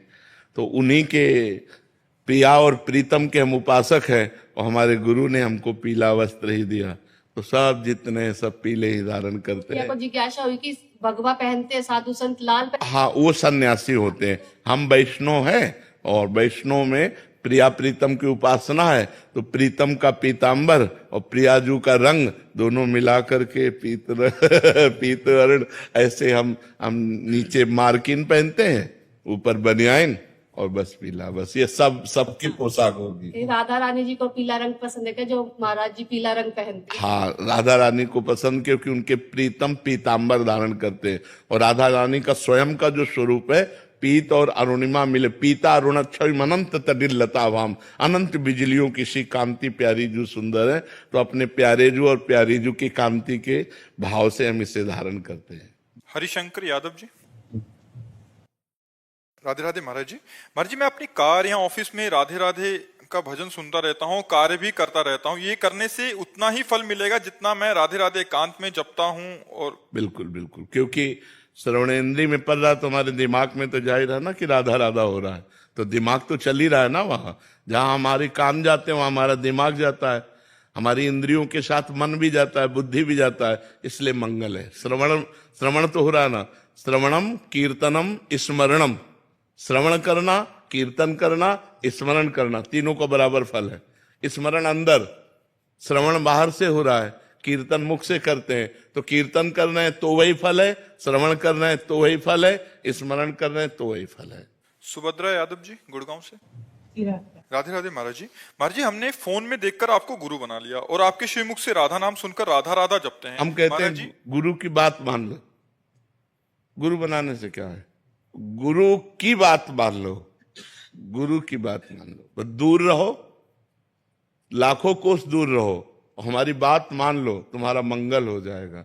बात मानने से है। हम कहते हैं राधा राधा जपो, गलत आचरण मत करो, वो गुरु है। वो जो बात है वही गुरु है, उसी को मान लो, उसी को आचरण में उतार लो, उसी से मंगल हो जाए। आजकल आप तो बड़े भाव से आजकल ज्यादातर यही हो रहा है कि जैसे अन्य रिश्ते ऐसे गुरु का रिश्ता बना लिया गया, कुछ सेव संतरा फल फूल, ऐसे तो सोचते कल्याण नहीं होने वाला। रिश्ता बनाने से कल्याण नहीं होता, कल्याण होता है आज्ञा पालन करने से। आज्ञा सम सुसाहिब सेवा। ये सेव संतरा, रुपया पैसा, भोजन, कपड़ा लत्ता, ये कल्याण नहीं करेगा। कल्याण करेगा उनकी बात मान लिया और वैसे ही चल दिया, कभी उनसे मिलो चाहे ना मिलो, आपका कल्याण हो जाएगा। संतों की बात में दम होती है, क्योंकि वो अनुभव किए हुए बात बोलते हैं ना, उनकी बात मान लो, इसी से कल्याण हो जाएगा। गुरु बनाओ चाहे ना बनाओ, गुरु बनाना इससे कोई महत्व नहीं है। महत्व है उनकी आज्ञा का पालन करना। आप दूर रह रहे हो, अरे यार ये तो साक्षात भगवान है, आपकी भावना बनी, ये तो साक्षात भगवान है, इनकी बात मान लिए, बात मान लिए, आपका कल्याण शुरू हो गया। तो बात मानने से कल्याण होगा, ना कि गुरु बनाने से, ना कि संबंध बनाने से, ना कि नजदीक रहने से। बात बनती है उनकी आज्ञा का पालन करने से। द्रोणाचार्य जी ने एकलव्य को हटा दिया कि हम तुम्हें शिष्य नहीं मानते, क्योंकि हम राज क्षत्रिय पुत्रों के कुलगुरु हैं, और उसने मन से गुरु बना लिया। और जाकर के द्रोणाचार्य जी की जैसी छवि थी वैसी मिट्टी से बनाई, और रोज प्रणाम करके और प्रत्यंचा चढ़ाता, द्रोणाचार्य जी का स्मरण करता। इतना बड़ा धनुर्धर हो गया कि एक दिन अर्जुन जंगल में जा रहे थे तो एक कुत्ता भौंका, उसके भूखने मात्र में उसके मुंह को बाणों से भर दिया और कहीं घाव नहीं हुआ। अर्जुन कुत्ते के नजदीक गए, देखा बाणों से मुंह भरा हुआ और कहीं घाव नहीं। बोले गजब का हस्तलाघव हो। हम अपने को सर्वश्रेष्ठ विश्व का धनुर्धर समझते थे, लेकिन आज मैं हार गया, मैं देख के हार गया। कौन है ऐसा धनुर्धर? देखा कि एकलव्य भीलकुल में उत्पन्न हुआ था, तो उसके नजदीक गए और कहा, वाह धनुर्धर, तुम्हारे जैसा धनुर्धर तो मेरा नाम अर्जुन है, मैं द्रोणाचार्य का शिष्य हूं, द्रोणाचार्य से मुझे आशीर्वाद मिला है कि मैं विश्व का सबसे बड़ा धनुर्धर हूं, लेकिन मैं घुटने टेकता हूं तुम्हारे आगे। तुम किसके शिष्य हो? तो उनका द्रोणाचार्य के। तो उनका हमारे गुरु के शिष्य कैसे हो गए? तब कुटिया ले गए और दिखाया द्रोणाचार्य की छवि और पूरा ऐसा। तो उन्होंने द्रोणाचार्य जी से कहा, आपका आशीर्वाद गलत हो गया, हम सर्वश्रेष्ठ धनुर्धर नहीं है, मैंने स्वीकार किया, सर्वश्रेष्ठ धनुर्धर एकलव्य है। तब द्रोणाचार्य जी ने उसका अंगूठा गुरु दक्षिणा में लिया था। अर्जुन को सर्वश्रेष्ठ धनुर्धर बने रहने के कारण नहीं, उस वीर के सामने। तो आप देखो, एक को नजदीक रहकर शिक्षा दी और एक ने गुरु मानकर आज्ञा का पालन किया, गुरु मान लिया। और उनकी जो धनुर्विद्या है, ये कोई भागवतिक विद्या तो है नहीं, लेकिन आप सोचो कैसे प्रत्यंचा चढ़ाना, कैसे बाण संधान करना, वो सब उसके दिमाग में आ गया। केवल गुरु द्रोणाचार्य को भगवान मानकर पूजा। तो हम गुरु को भाव में स्वीकार करें और उनकी आज्ञा का पालन करें। गुरु से बताने की जरूरत है नहीं कि मैं तुम्हें गुरु बनाता हूं, अपने आप आपका कल्याण हो जाएगा। सुनीता जी। महाराज जी, एक माता स्वयं कर्म और वाणी में संतुलन बनाकर चरित्र निर्माण कर अपनी युवा संतान को भौतिक आकर्षण, नाना प्रकार की लालसाओं से कैसे बचा सकती है महाराज?